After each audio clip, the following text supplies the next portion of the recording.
Welcome, ladies and gentlemen, to week 2 of the Brawlhalla Pro Series. What an event here. I'm joined here with Taza. You know Taza.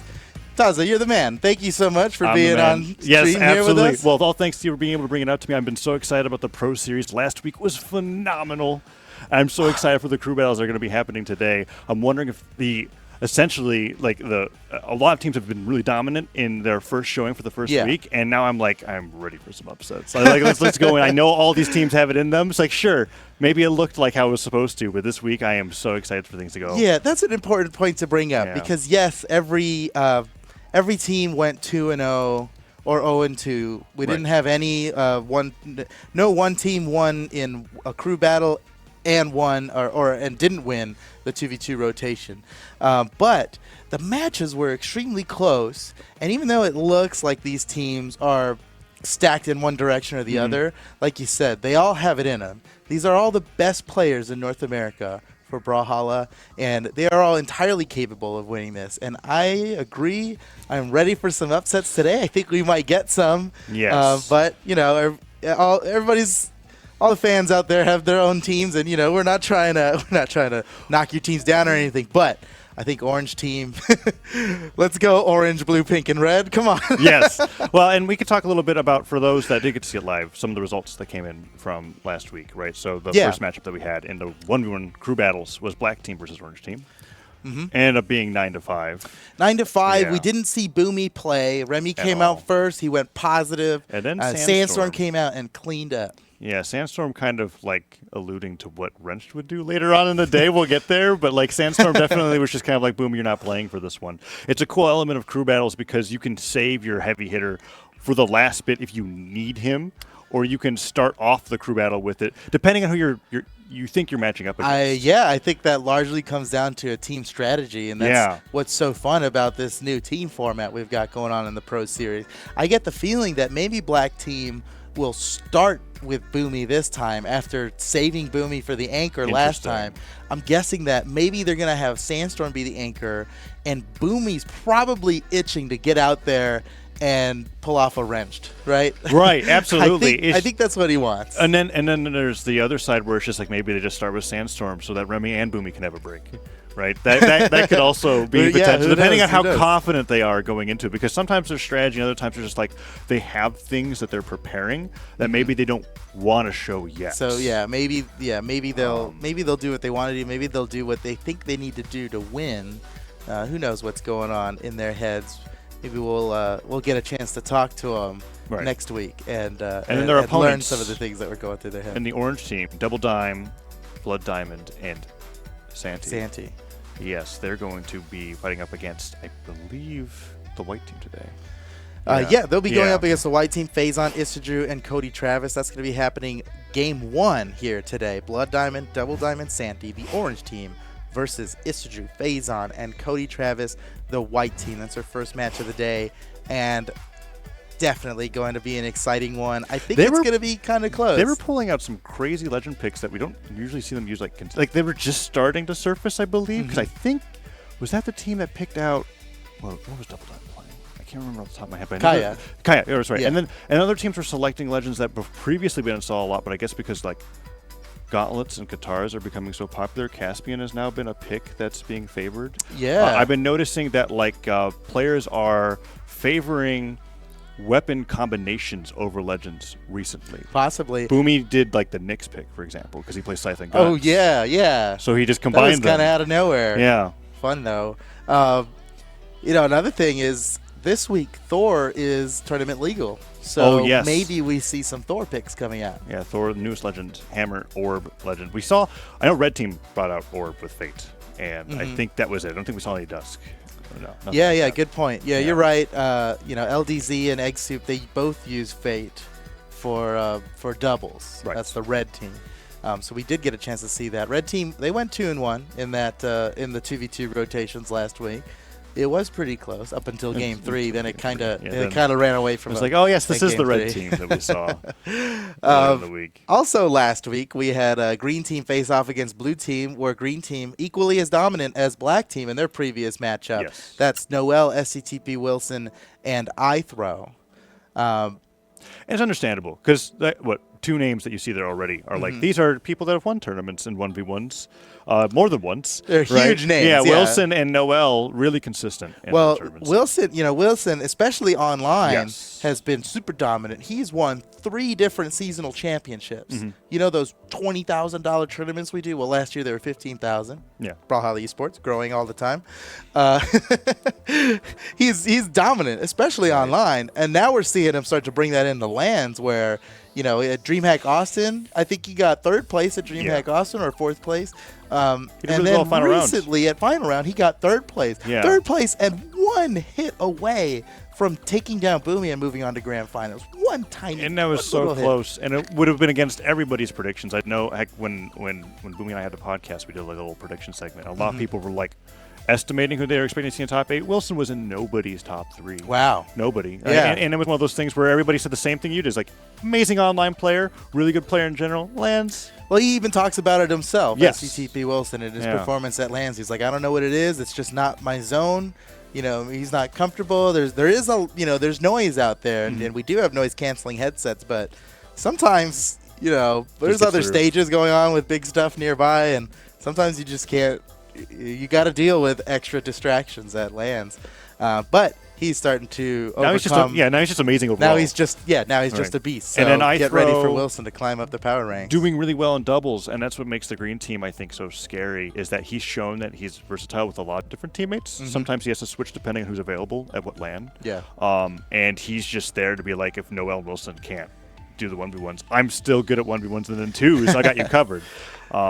So green team has been very dominant. They won against blue team last week. They're going up against red team this week. LDZ, Pugsley, and Egg Soup.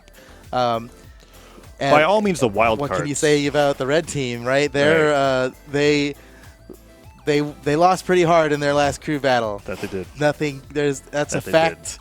That's not an opinion. They went 9-2 against the purple team, losing all of their players to Wrenched alone. We didn't even get to see Lil Captain Ethan play of the purple team.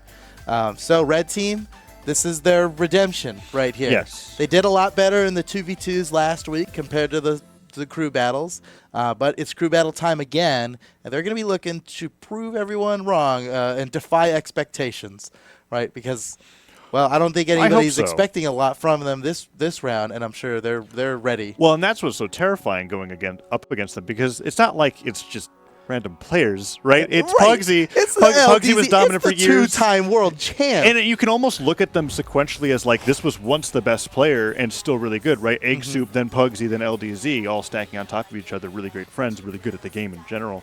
I think that crew battle opening definitely did not highlight their strengths. I think it showed that they had some weakness in the Qatar matchup, and then Wrench just was on another level that day. That was like something that we've never seen before from his caliber. It was crazy. I mean, we know he's good, but that was like, no. You know, every time that you watched every game, you're like, there's no way. Wow. And if he does it again, then I don't know what to say. So do you think Purple Team's going to send out Ethan first and just let him try again? Or because Purple Team's going up against Blue Team this week. We're going to see them in the second game of the day. That's Starlight Atrophius and Silly Gelby. They'll be going up against Purple Team, Wrenched, Lil Captain Ethan. And I wonder, are they going to send out Wrenched all over again to fight Atrophius, Starlight, and Silly Gelby and see if he can take them all out? Yes. Or yes. Yeah, I just think so. I think so too. But then again, Little Captain Ethan might be like, "Hey, man, it feels like a team dynamic." Little Cap's super chill at lands, from what I know. Yeah, and I just kind of feel like he's just going to be like, "Yeah, go ahead, Wrench. You got it, buddy." Ethan might want to take the first round. I think if there's any change, Ethan being hungry for a battle. He's such a great player. He won Most Improved Player of 2018 because he came in out of nowhere. He took top 8 in his very first official tournament, and he has just been improving ever since. Now he is one of the best players participating in the Brawlhalla Pro Series to prove it. So yeah, it's either going to be Wrenched or Ethan. Little Cap's going in first would probably be the biggest for me. I think no, I don't see it happening. And if it does happen, I would love to speculate why. Let's try to find a reason. Why would they send Little Cap? Because he's Bodvar, no questions. Why would they send him? Who would they be sending him into? They'll probably bring out Wrenched first. We'll just have to see. And then there's another matchup we haven't talked about yet. That's Black Team versus Pink Team. Black Team, of course, the favorites to win the tournament. I think the I don't want to say expected, but if anybody's out there betting on who's going to win, probably Black Team, right? They've got two of the best 2v2 teams known to Brawlhalla in one 3-player team. That's Boomy and Remy, previous world champs, and Boomy and Sandstorm, currently champions. They've never lost a match they played against. Going up against the pink team, Tiffany, Koslix, and Simba, who's not really comprised of any permanent teams. Tiffany right now in tournaments is playing with SCTP Wilson of the green team, just for open entry tournaments. All the other official Brawlhalla tournaments are open entry and don't have this format. This is a special invitational pro series that we're doing. So they'll be going up against Koslix, Tiffany, and Simba. And we were talking about it on the dev stream yesterday. Basically, we're Pink Team fans. I don't know if you are, but you are now. We're Pink Team fans. Team Pink. We're cheering for Pink Team. Let's go Pink. Maybe they've got what it takes to take it over the Black Team. I don't think anybody would disagree that it'd be an upset if the Pink Team managed to win in a crew battle against these players. They are super, super strong players. I think Boomy, Remy, and Sandstorm. If Pink Team plays it right, they're also the highest potential to beat it, right? Because Simba's got that Boomy matchup situation, right? That's true. Where they can take him out. And if they can get Tiffany to take out Remy, which has happened before, it will happen again, there might be enough stocks to bleed over to take out Sandstorm totally between Tiffany and Koslix. Yeah, I was going to say Koslix is very volatile. Yes. Because he could just delete a stock. Right? If he gets his land string correctly and takes him off stage, he could just take a stock. And one stock in a crew battle is so important. You don't get that stock back. There's not another set where you reset and try again. I love that you said volatile, because I have seen him explode that stock in 15 seconds and then not take another stock again. That's a good point. And that's why it's it's great for a finishing moment, but sometimes, especially with players of this caliber, once you see what he did to get rid of you, you're not going to let that happen again, because it's not like a situation where Lance has this broken automatic sear to death all the time. Oh yeah, he got really good dodge. You have to get insane dodge reads, but it's possible. I feel like Koslix. That's going to be such a good a lot of things need to go right, but it's not out of the question that it does. If they start with Boomy and they start with Simba, that could be any team's game. So what you're alluding to here is that not only does it come down to the players playing well in their matches, it's largely going to come down to the strategy and what happens in between the matches, because that first pick, who they send out first, is blind. Yeah. So do they go high risk and send out somebody who maybe can be counterpicked, or are they going to just play it safe and use their most all-around player? I remember they sent out Koslix first last time, and we were questioning that. Koslix seems like a niche pick. He's the only Lance player in this whole Pro Series. You want to save that for what Lance is best at? Or is Koslix the most well-rounded player despite that extremely unique weapon pairing? It'll be interesting to see how they play that. And just largely, these matches are going to come down to more than just playing Brawlhalla well. They're going to have to manage themselves as a team and dealing with the possibility and the consequences of who they send out and when. Speaking of who they send out and when, we've got our first match going to be coming up here in just a little bit. White team versus orange team. That's Isidru, Faison, and Cody Travis versus Blood Diamond, Double Dime, and Santee. And we've got some video content here for you guys about the orange team specifically, maybe also white team. I don't know. Let's roll the clips we got.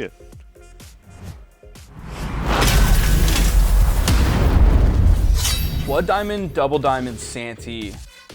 I think they're going to fly under the radar a little bit here against the rest of these teams, against the Boomies and the Remys and the Codys and the Isidrus and the Faisons. They're not going to be everybody's first pick. And when we've seen pro players sleep on other people in the past, that's upset territory. We've seen it at the beginning of almost every season of Brawlhalla competitive play. People will sleep on the non-top 3 players, and we see upsets all the time. If Double Dime is gonna upset someone, I think there is a real possibility that that could happen. We've seen Blood Diamond upset people in the past. And Santee? We've seen Santee and McSlammy in 2s upset quite a few people in Winter Championship doubles. I think that has a real possibility to continue.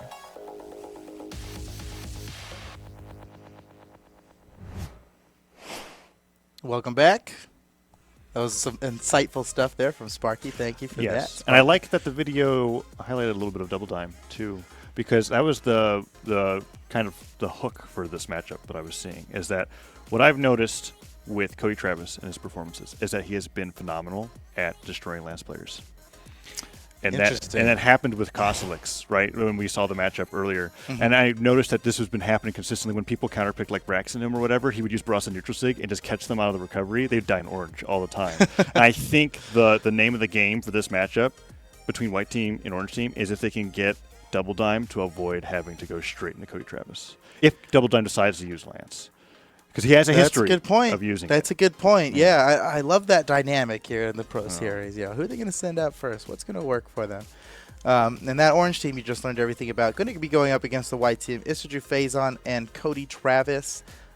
They are such a strong team, right? Isidru and Cody Travis taking second place in doubles at final round. And overall, have all of them are – I don't want to say they're on the come up because they've already came up, right? But they just continue to improve. They're definitely developing a lot faster than we expected. Faison took out Sandstorm in the Winter Championship, right? He knocked them out of top 8. And it was cool that you mentioned Isidru and Cody Travis at final round because they also got second at Winter Champs for 2v2s. Yeah. Boomy and Sandstorm. So they're consistently getting top 2. Faison doing really well with Remy, did very well at final round. Mm-hmm. And just kind of grouping together with that team to be this amazing Pro Series team to be able to go up against anybody. On the other side, Double Dime, Blood Diamond, and Santi. Santi, a more recent name, I suppose, than all the rest that we're seeing in terms of his results. Mm-hmm. He's been doing a lot better as of late. Insanely, yeah. Yes. From one year to the next, he is now just dominating in every aspect of his competitive career. He is really doing great. That's why I say he's on the come up. I mean, even though he's always been a great top-tier player, now he is like really on the top. I mean, he's top 3 almost every time. So expecting a lot of great things from Cody Travis. Speaking of the White team, we got to see all 3 of them play last week, and we've got a little highlight reel for you guys of the White team from last week. Let's roll that clip.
Welcome back. Man, Faison had some crazy plays in that game. Can't wait to see him play further.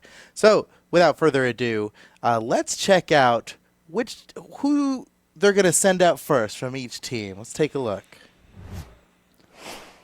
Oh, I'm so excited to see what this is. Pick determines everything else. So they're talking to the TO. This is a blind pick now. So they're deciding without knowing who the other ones are. Okay. All right. We got Santi from the Orange team and Cody Travis from the White team. Now, these are the same. I believe both of these players, they're the same ones that they used that they chose first. Yeah, because Cody Travis went against Last week. Kosalix Yeah. in round 1, So, and that was they're using the same picks. So I'm guessing, in their eyes, these are like the safest picks that we can do. And check out Cody Travis here. We got the stats from last week. Total crew battle appearances. That's each how many games he competed in last week. And with only one crew battle, that's 2. He went positive last. That tells us that he took out more than, or he fought more than one player in the crew battle. Right. Meaning he at least took out 3 stocks, an average crew battle stocks of 2.5. One crew battle takedown. He's taken out one player entirely, and so he's averaging 50% of his appearances in rounds. He's taken out half of the people he's shown up against. And these stats are only going to get cooler as we have more crew battles. I know. Right? I love this. I love these stats. Isn't this awesome? Check out Santi here. Santi, and we talk about Santi because look at these stats, right? That's because he just showed up in 2019. Yes. Santi was a player back in 2015 when Brawlhalla was still in closed beta. He was out there competing. I remember running into him in Ranked, back when Ranked had like 100, like less than 100 people in it, right? Santi was in there, and he was a beast then, and he took a pretty long break from Brawlhalla. We never really saw him, at least competitively. We never saw him in the top 8s of any tournaments or just participating in any tournaments. 2019 rolls around, and he shows up and gets top 8 in Winter Championship. What a monster. And that's why Blood Diamond, when he was decided to be a captain on the Pro Series, chose Santi, who is, relatively not present. And there's so much potential there on the power rank. Both with Santi just getting so much better, and also people not fighting him as much as everybody else, right? There's that lack of matchup. Unless they're really feeding on ranked ladder. But we're going to be going into this game number 1. I'm already liking the idea of having Santi going against Cody Travis because guitars seem to be a lot more popular, and it can get in to how slow Barras can be. But Cody Travis making Barras look like a pretty quick legend sometimes. It's going to be a good one. Ladies and gentlemen, game 1 of day 3, week 2, day 1 of the Brawlhalla Pro Series is going down right now. Orange team versus white team. Santi versus Cody Travis. Whoa, the double. What a read. Already going in for those sick dodge reads that we were talking about earlier on. That's crazy. You have to predict that. There's no way you can react to something like that. It doesn't seem like much, just 2 dares, right? But the damage, every little bit of damage is so important in a crew battle. And you saw that he was like, all right, now that worked once, I'm not going to expect it to work again. Went for the gravity cancel down light. Didn't quite connect, but he's finding those little dash in side lights that he likes to get so much. Oh, that side light misses, but Santi goes too high. Nice little Sarah. He jumps into the top hit of that gun neutral light. So Cody Travis is definitely setting up zones for, went for that neutral sig. That's a scary signature from Asuri, right? He can, still nearly lives. Takes the stock, but Santi lives. Oh, lands right on top of him. It's a nice signature from Cody Travis. Takes an early lead here. He's still in orange. Got some room to play with here. So now he's going to be looking for some extra credit. We call it extra credit, right? When you take a stock and every little bit of damage you get on your opponent's second stock while you're still on your first is just gravy. Ooh, but Santi, wow, Santi, he hasn't even gotten hit. The switch to Axe was it just put Santi into a comfort zone, it seems like, because he still can't connect. He got recovery him. Comes out 3 recoveries in a row. No extra credit. Santi equalized this match immediately. Oh, and then Cody Travis is like, okay, Axe didn't work, picks up the blasters, puts him into orange in like 3 seconds. This is crazy. Downer connects, waited out on that downer, jumping Sarah, puts Santi in the orange, even deeper. Jumping Nares, finds a little bit of damage. Nice little side light. The downlight goes through and almost gets the dodge read. Cody Santi kind of interrupted his string in the middle of that to see where Cody Travis was going, and Cody Travis did the unexpected there. Santi couldn't keep up. Again, Cody Travis escapes from the string, but Santi a little bit of an advantage, right? Oh my goodness! Dodge in place, went for the downer. The gun recovery just barely hit Santi. He was going for a ground pound. There 2 Nairs, puts him in the down sig on the landing again. Santi keeps landing on his opponent. But he's not landing with the move. He's afraid of being punished. And Cody's just waiting for him to fall right into his lap. Land. He's just catching him. And that signature Cody Travis is using is very grounded, right? It's a low hitbox. It's pretty difficult to land in that situation. But Cody Travis is making it work, man. He's the Barraza king. 2 down, sig KOs off the top, and extra credit has been found this game, particularly because he didn't switch to the Axe. That's why I was thinking Asuri, if you just look at it straight up in Legend matchups, this is where you're going to do the best with guitars. Whoa, Santi throwing his Okay. weapon up in the middle of that. Whoa! The side stick just barely dodged out of the What way. a spot dodge. But Santi, that was creative, man. It's that kind of unexpected play that'll get him where he needs to be in this crew battle. He's already in orange now. He's got to take this stock so from important Cody that Travis. he takes it because we're in the crew battle format, right? If this stock isn't taken, it comes back to white. It's, yeah, Cody Travis can reset this second stock of his. If he can manage to take out Santi before losing it, it's really there's the critical that sideline. Santi takes this stock. Even if he doesn't win the match, it's huge to take this stock right now. There's the This could be recovery, it. gets it. Oh, it's. I think him being on top of the platform when he landed that is what got the KO. Had he landed it on the ground instead of on that soft platform, it probably wouldn't have gotten the KO. Now Santi might just be able to bring this back here. Yeah, because Cody's on the Already axe. starting to damage. He hasn't landed an axe move the entire game. Not even a weapon toss. So now that he's on this, he has to wait for a weapon spot. There you There's go. the All down right. light. He's getting now, the seal's been broken. Now the waterfall. The Oh, no, gates you're are open. right. Uh-oh. Sideline And this is there. huge. I can see why Cody Travis is using it. He's got so much finisher potential on this axe. One side air might be enough He tried to go take for out that- Santi. Okay. There it is. Side air gets it. Yep. Cody Travis takes the game, and Santi goes down. One stock remaining for Cody Travis. Very important that he took that last stock there. And it was looking like he was going to be able to make a comeback. Oh, So we've got the highlights coming up here for both players. What a close match. look at those nares catching him on the way down. Santi, just when Santi looked like he was down and out, he did so much while in kill range on his final stock. So he goes down, and Cody Travis is going to stay in, remaining with one stock. There are two players left Who are they going to send in on to the finish it orange off? team, and who are they going to send out next? Ooh. Looks like Double Dime. Interesting. And there's the So Kaya. what does this mean for the orange team? Well, they've got Blood Diamond waiting. They got their captain as the Right. as the anchor here. Double Dime, I think this was a solid choice for them. Double Dime does have a history of performing well against Cody Travis. Although you were talking about how He's got a diverse legend pool. you were talking about how if Double Dime didn't have to go against Cody Travis, they'd be better off. But I think maybe this is like their way of doing that. He only has one stock. If Double Dime could just take out Cody Right. Travis without losing his stock, he just has to do that And he one gets to stock pick real quick. a favorable legend matchup into it, too. Well, Double Dime, he's definitely the guy to do it. 50% average crew battle takedowns, and he's taken down. He went positive in his last game, right? In the last crew battle on Tuesday of last week, he went positive. So this does seem like a pretty smart pick here to send Double Dime in to be the one to take out Cody Travis. And we are about to get into it, ladies and gentlemen.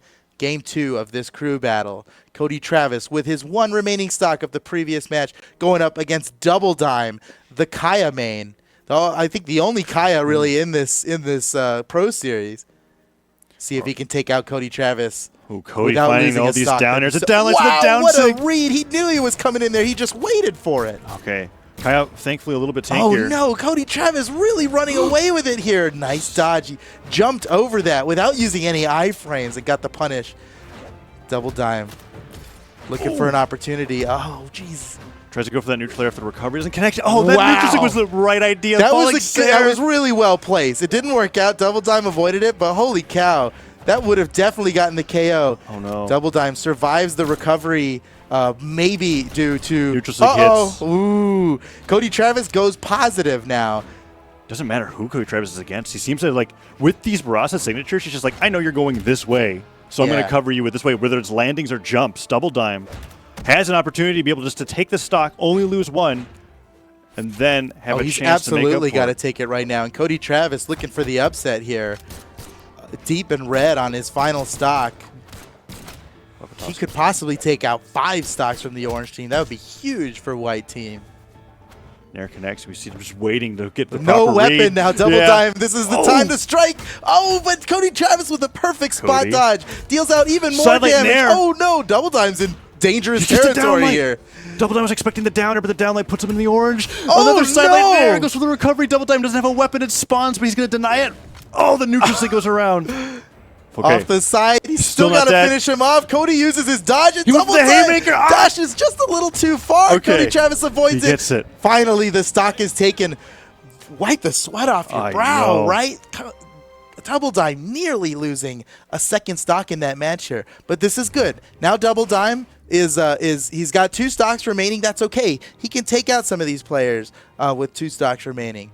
And white team now has between Phazon and Isidru to send out next. I wonder who it's going to be. Look at that. Downsig nearly catches double time. That would have been detrimental, right? Yeah. Okay, so and it was white nice team. seeing the adjustments with double dime over the match, not landing in the signatures as much as we saw with Santi. Yeah. Looks like white team sending out Isidru next. Ooh, okay. Smart play, Isidru. He's going to do well. So this is the same order. They've got their order figured out. Maybe it doesn't matter which team they're playing against. They're going to go Cody Travis, Isidru, Phazon in every crew battle. Could be. And Isidru, arguably the strongest player on their team. At least he's the one with the most results, right? He's been in 25 top 8s alone. He's won tournaments. When he doesn't win, he often gets top 3. You see all those silver and bronze medals. Dude's made over $12,000 in Brawlhalla esports in the couple years that he's been competing. And we saw his rank 5 on the PR. Absolutely fantastic. We have Phazon over here. And Phazon's just in the ranks, right? He's Yeah. just waiting. They're going to have to deal with Phazon, and that's, that'll come down to Blood Diamond depending on how this match goes. That's definitely going to be a good one. Oh my goodness, the implications. Yeah, is it true? Of these player choices. I'm surprised that they stayed with the same choice because Double Dime just got kind of like an axe warm up Yeah. against Oh, Cody yeah, Travis. that's a good point. That's but a good point. maybe just valuing the order of which they send in their players is the best strategy of all, right? Just being able to be like, this is my role. I'm in here to be able to do the middle of the pack, and we're starting it off right away with Isidru finding a nice little axe string, but Double Dime being able to respond. Now remember, Double Dime, he has a stock handicap in this match basically because he lost that one against Cody Travis in the last round. So he's got some room to make up. He's got something to make up for here. And it is possible for him to do it. Going to be difficult against somebody like Isidru. It looks like white team just wants to press the advantage that they have. Oh, and all these Sairs and downlights are connected. That third Sair would have been, well, it wouldn't have been Nice it, but it would have dash been bad. recovery. That was a surprise. The ground pound to punish the signature coming out And from it was the Double Dime. late hit of it, too. It's got 2 little hits. Oh, that could silent come Sair out. hits. Uh-oh, Double Dime's in trouble here. Recovery just barely misses out. Double Dime with a nice little brave pivot neutral light. The neutral air stopping Isidru by being able to find one of those Bryn signatures they like so much. Recovery comes out. Okay, Double Dime. Oh, this is great. Double Dime really weapon look at tosses these into weapon Sair. throws. He's initiating with weapon throws, and it's working out for him. Oh, the downlight doesn't come out, but he dodges the recovery in the middle of it. Isidru can't get the KO. What? Ground pound disarms Isidru. Oh, that would have been perfect if he just but held he it. still caught him. The Sair Nice. hits. Okay, Double Dime looking by all means out of it.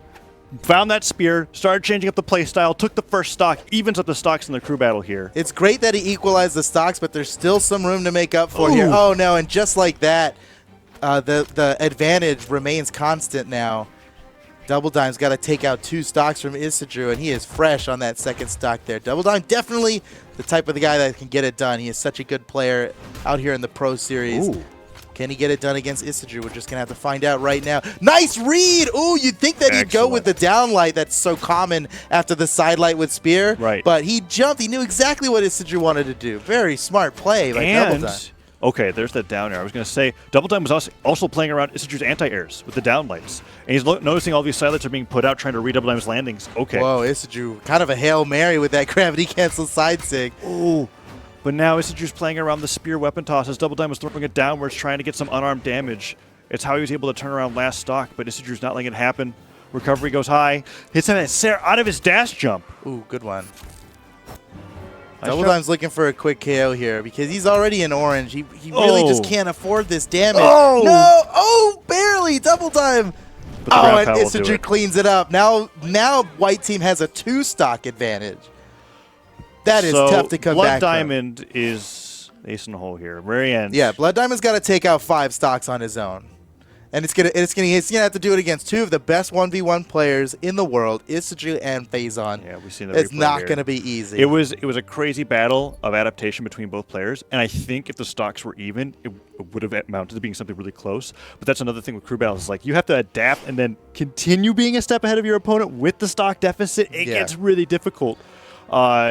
I think Blood Diamond's the guy to do it. He's been in top 8 so many times. You see the stats there. And 19 different top 8s in official Brawlhalla esports. Those are major tournaments.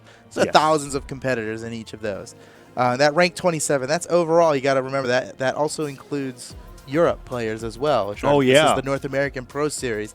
So that rank 27, that's rank 27 overall, I'd say he's a stronger 1v1 player at this point than he is 2v2. You know, it's actually pretty even. That's not fair to say. Blood Diamond, he's a monster. He's a monster overall. The point is that actually incredibly consistent, top 8s everywhere. And he's got something to make up for it too there. You see his average crew battle takedowns is 0%. He did not beat the player that he went up against last time. Now, it was against the black team last week. Now up against Isidru of the white team. Let's see it go down. Isidru versus Blood Diamond happening right now on the Brawlhalla Pro Series. And there's the Caspian that I was talking about a little bit earlier with the Oh, yeah. team. And that's why it's like, it's one of those interesting picks that before may have been laughed at because of the Guitar Gauntlet combo, right? It's like the same thing, but Isidru. Ooh, caught him out of the dodge. He knew he can get away with that long string. It has huge dodge windows inside it, but since Blood Diamond didn't have a dodge to use, you saw he went with the side air out of the down light that time. That's because he knew he had the dodge, and the side air is a true combo. Oh my goodness, Isidru getting a lot of damage out. It's looking tough for the orange team. Blood Diamond's trying to find these nairs to catch him from above, but so many down airs are coming out from Isidru on the spear. That's the third one in a row. Looking for that side light. Ooh, neutral stick does not connect. Recovery goes wide, but Blood Diamond still hasn't been able to get in. Side light dodged out of the way of the recovery and almost turned that opening on, turned it around to be able to get the KO off the top. Ooh, nice little neutral light recovery. So interesting that Isidru swapped his character out here. He was talking about this before, even on your podcast. Right. He was talking about how, Dusk, because he's playing Nimue right now. That's a crossover character for the Blood Diamond gets the KO and takes Isidru down. Now he's absolutely got to take Isidru down without losing a second stock. You're right. He was very passionate put him about up again. That's going to put him up. Yeah, you're right. Yeah. That's going to put him up if he can manage to just take this right now. Oh, Blood man! Diamond. Who does that? Okay. Who gets a second gravity cancel neutral light in the air? Blood Diamond does. That's crazy. I've never seen that in a competitive match like this. Blood Diamond's, he's got some mix-ups. And there's another one. Oh, Blood Diamond's got Isidru's number right here. What he hasn't even happened? taken damage on this stock. Really looking like he's going to get to the next game against Phazon with 2 stocks and maybe another read. Huge plays by Blood Diamond here. He's really bringing it back for the orange team. He might be able to finish off Isidru any moment now. It's going to be so huge for Blood Diamond if he could take this from Isidru without losing the stock. Ooh, he was hoping for something there, covering his zone, hoping Isidru would dash jump hits, in. weapon That toss, might be does it. it. Wow. Okay, Blood Diamond completely changing how. I mean, that was almost, I think it was nearly a 0 to death until the very end. He was doing so well in the Caspian, and there was those moments where he was just kind of like, okay, I have to do everything that I can think of to win. And we were seeing it was neutral light or whatever. He got him in the air. He did like a pivot gravity cancel neutral light to catch him on the way down to continue the string. That's what you were going crazy about. That was so unusual to see. You never see something like that. Man, Blood Diamond really stuck it out for his team here. Super clutch by Blood Diamond. So now he's got to fight the only remaining player from the white team. That's Phazon, sitting in the ranks here. Phazon's going to be a tough character to beat. Yes. He's been playing Val as of late. And that's what and Phazon is this going to be tough for Blood Diamond, but I think he can do it. He's got a 1 stock disadvantage because of how he came into this match. But Phazon, that extra stock can mess with your mind, right? You can think of if you're in Phazon's shoes. Everybody's expecting you to win. And we saw Isidru lose that stock from nothing in that previous match. So he could very well even it up if he does well enough the Gauntlets. And Phazon playing Val, even though he was previously known for Atori, Gauntlets has become really popular. Some of the reason why Caspian is such a big thing. We see Phazon's statistics over here, total crew battle appearances too. So that's showing that won every crew battle he's been, every crew battle match he's been in. Yeah. So the battle of the Titans here, basically, with Phazon versus Blood Diamond. It's definitely going to be a tough one. I think they've got what it takes. Let's get it on. Can Blood Diamond make the upset happen for the orange team? He's looking really good off that last match. If he could play like he did last game, man, he had so much control over the whole match against a player like Isidru. Oh, it's already happening. It's already happening. Blood Diamond looking to win this for the orange team. My goodness, what an MVP he'd be if he can manage to win this for the orange team after having a 5 stock advantage. Or a 2 stock advantage for the white team. It'd be such a huge comeback for Blood Diamond. He's doing so well here. Almost gets the side signature. I think he's only been hit by Gauntlet sidelights, and he hasn't. He's gotten every time correctly been able to dodge out the follow-up. And then Phazon, though. That's so much damage. Blood Diamond can't afford to be getting caught in strings by Phazon here. Phazon really adjusting. He uses that little weapon toss to mix things up, trying to catch him with the down sig. I think he wants to do the down sig, but Faison was looking like he was expecting that down stick. And it's a pretty punishable move, so Blood Diamond has to use that sparingly.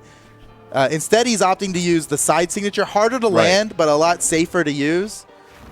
But yeah, I hear what you're saying, right? I know what you're thinking. If he can land that down sig with the guitars, Blood Diamond will take a stock real quick. Oh, but the neutral sig hits. It's not going to KO, though.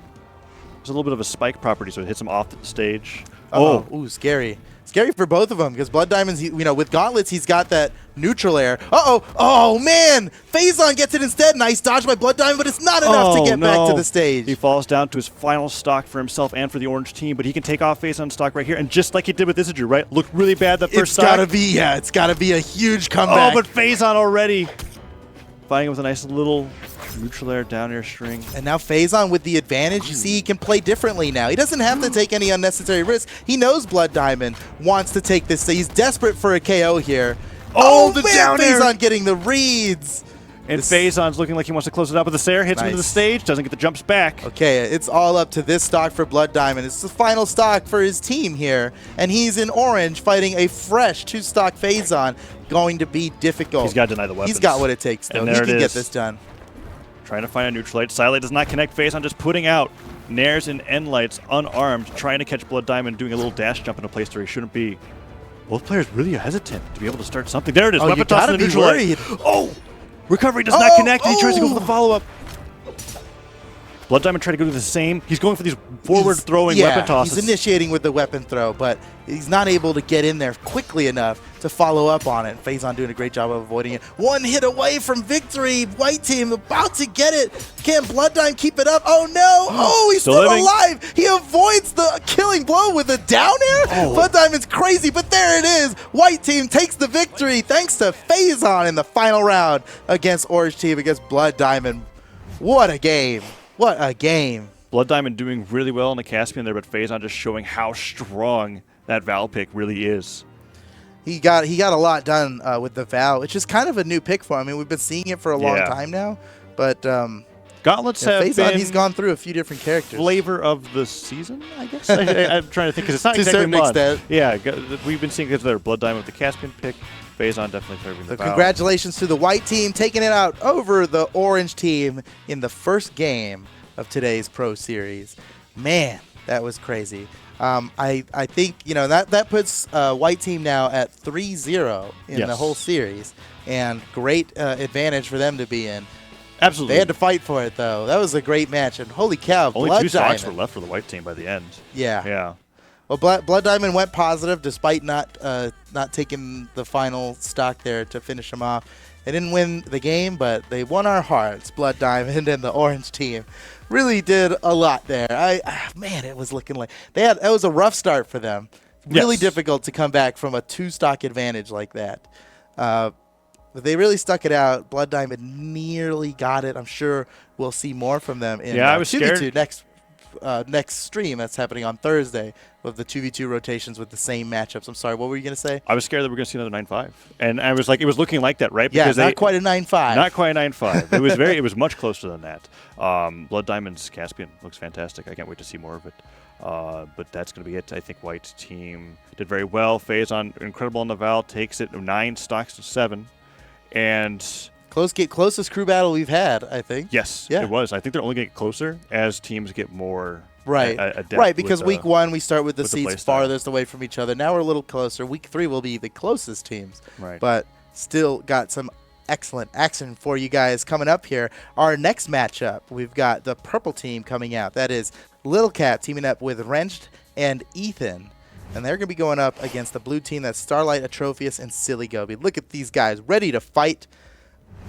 And we're thinking that they're going to be sending out Wrenched first, right? Yeah, because I was about to say, if people weren't watching closely last week, it would just be like, wait, what are the other 2 members on the team? I thought it was just Wrenched. It's just the Wrenched team. And that was because the matchup against the red team looked very dominant for Wrenched. And he's always been so great at singles. Yeah, I was going to say, he's one of the strongest singles players out there, right? 2nd place at the most recent World Championship. Yes. Is that right? Losing only to Sandstorm, who won the whole thing. Yeah. And even even in tournaments that aren't the World Championship, he's almost always top 3. DreamHack Montreal, DreamHack Austin got second place. Yeah, I think the curse for Wrench is that I don't think he's taken a big LAN yet. Yeah. He's always right there.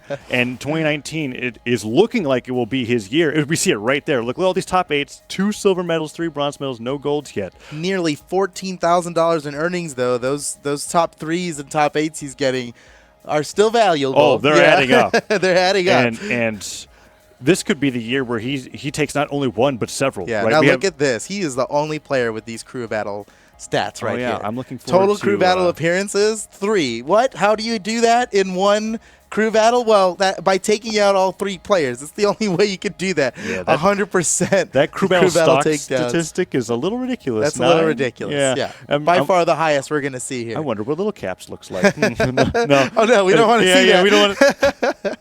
But on the flip side, we've got their opponents on the blue team.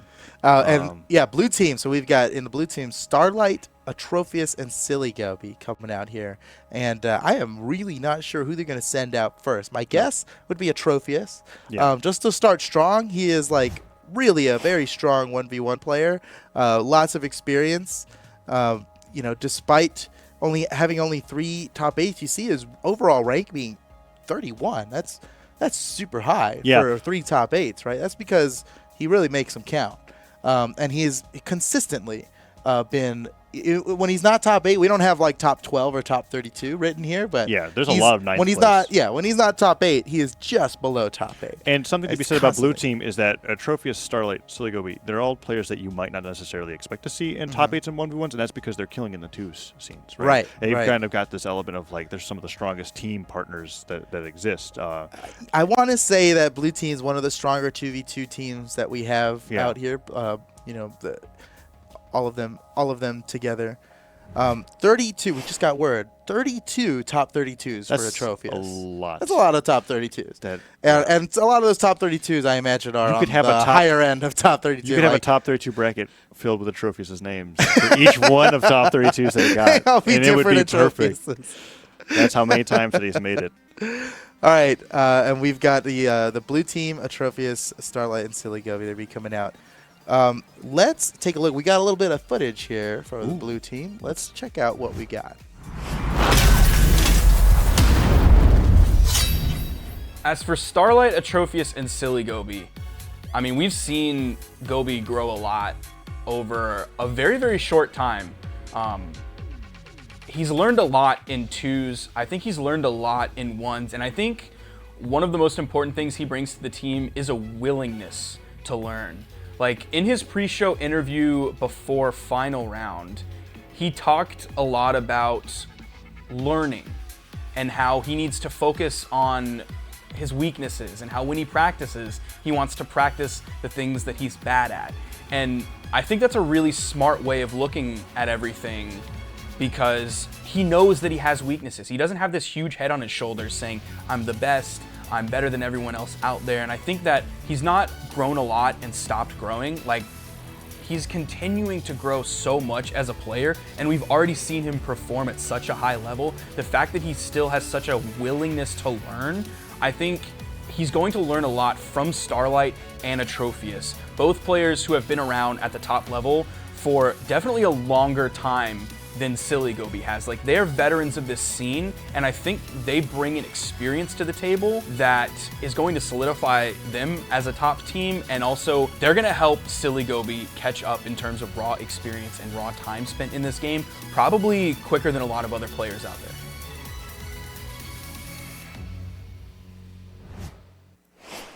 Wonderful insight from Sparky there, one of our premier Brawlhalla casters. You cast with them all the time, right? Yes. We're at almost every event together with them. So that's some insight on the blue team there. And, well, for purple team, who wants to see a wrenched highlight reel from last week? Let's take a look.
Welcome back. That was the purple team. I know I said Reg highlight reel. I guess I was expecting the crew battles, but I forgot.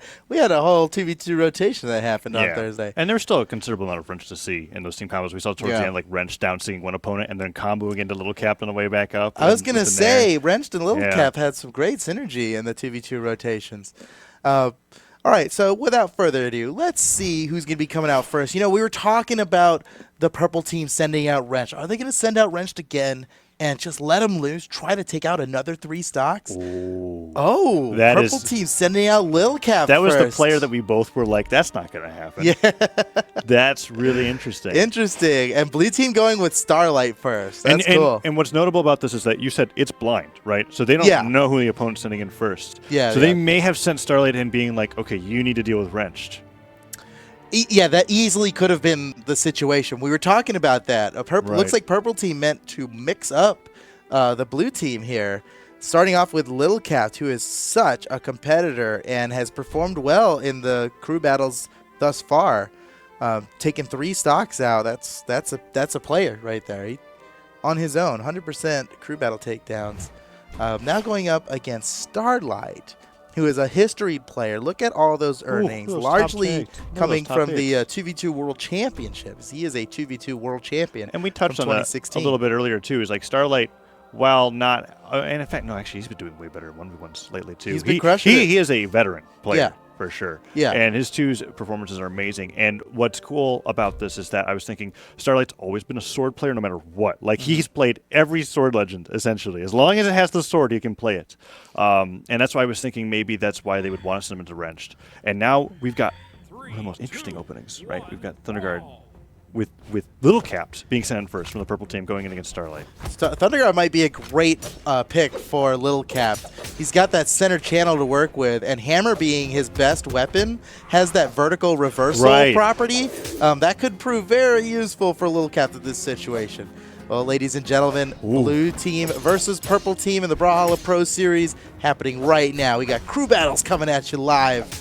The best players in North America facing off. And my goodness, Lil Cap starting to run away with a bit of a lead here, but Starlight not too far behind. Off the side now, this could be it. Oh no, I can't believe it. The hammer's just too big. Weapon throw. It caught him. Yeah, it caught him on the right side of it. You saw him trying to weave around it too. It's got that big circular hitbox because it is one of the largest weapons in the game, rivaled only by the rocket lance in hitbox size for a thrown weapon. And that really came into play here with Lil Cap. Oh my goodness, I can't believe he took a stock with that weapon throw. But that he did, and now Starlight's down a whole stock and still continue to take damage. That's that extra credit that you were talking about that Cody didn't get on the first stock he took, but this one. Lil Cap got a little bit here. Ooh. Lil Cap, little extra credit. He like down a recovery. Little Caps. Oh, no. It's with another neutral air. Maybe that's just the theme of the purple team, right? Each week they're going to send in a new player, and they're going to 9-stock. Oh, my God. And not that I'm hoping that happens, but Little Cap, it's looking like Starlight. Okay, good little gravity cancel style that tries to get the recovery. He's very close to being able to take the stock off of Little Cap here and even things up.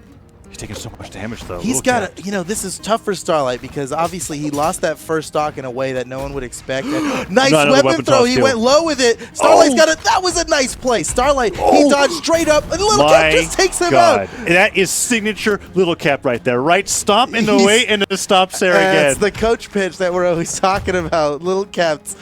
Oh, my goodness. That's so tough. Starlight, he's got to stay strong mentally here. I was just talking about it. He lost that first stock early in a way that he did not expect to. Do the recovery does it. Starlight takes the stock, sending Lil Cap down to 2. He's got to take another one here. You can't let Purple Team go into game 2 with a 2-stock advantage. Is where it can get scary for Lil Cap. Because if Lil Cap gets... Oh, no, the weapon tosses again. Okay, Lil Cap gets complacent. Starlight, just like Lil Cap, with the gauntlets, you can kind of scoop people from that deceptive center stage, bring them underneath. Yeah. Start a nice little gauntlet string, get an early KO. Starlight's looking for something. He's finding these falling Sares. Lil Cap's doing a really good job of doing that stop, wait, and punish on landings with sword neutralize. Oh, the down sig just barely clips him. Brutal down sig, the weapon throw, but he still makes it back. I can't believe he landed that down sig. The spacing was incredible. Nice read. Okay. Oh, get some damage off of it as well.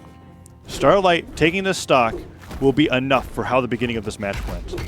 Stop Sare, puts Starlight off the side of the stage. The weapon tosses connect so much. Lil Cap's been getting that every time. And the side sig hits. The very tip of the side sig, that down sig. It doesn't matter what signature Little Cap uses. Little Cap just like how we talk about how Cody Travis equals Barasa, Little Cap equals Bodvar. We have more Bodvar players, but he never switches, and that's why. Yeah. Those signatures are part of his light as like his neutral kit, right? That's a good point, yeah. And we're seeing Starlight play Val, who honestly I've never seen him compete until this year with Val. This is a relatively new pick for him in tournaments. Yeah. While Little Cat, he lives for this. Not just Bodvar, but Purple Trucker Bodvar. That's right. That's his kid. And he got the color. Yeah, that's why this Little Cat's team took Purple. And his teammates are actually the one that did it. He wasn't present for the color picking. And his teammates just knew, Little Cap's going to need purple. Yeah, we need him at full power. Yeah. Right? And so he gets the purple pick. Wow, my Little goodness. Cap, so did who quite well. is the blue team going to send out next? Looks like Atrophius. And that leaves the anchor as Silly Goby for the blue team. So Atrophius is going to be coming out. I think he's pretty well equipped to take out Little Cap, but he's got to do more than take him out. He needs to have a commanding lead over him to make up for the 2-stock lead that purple team has right now. Yeah. And he's the one to do it. Nearly $1,000 in earnings.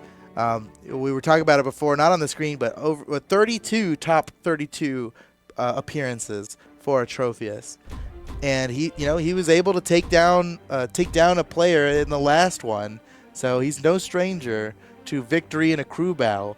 But boy, he has a pretty difficult feat ahead of him, going up against Little Capped. It's gonna be a tough one. Absolutely, we're seeing. Probably Trophius is going to be on Mordex, yes. So Trophius with that Scythe play, one of the North American Scythe players. Very good. He used to be the definition of the North American Scythe player. He was the only one. Before Sandstorm really came out, it was like Atrophius was... Because the Atrophius started playing right when Scythe came out, right when Mordex came out, actually.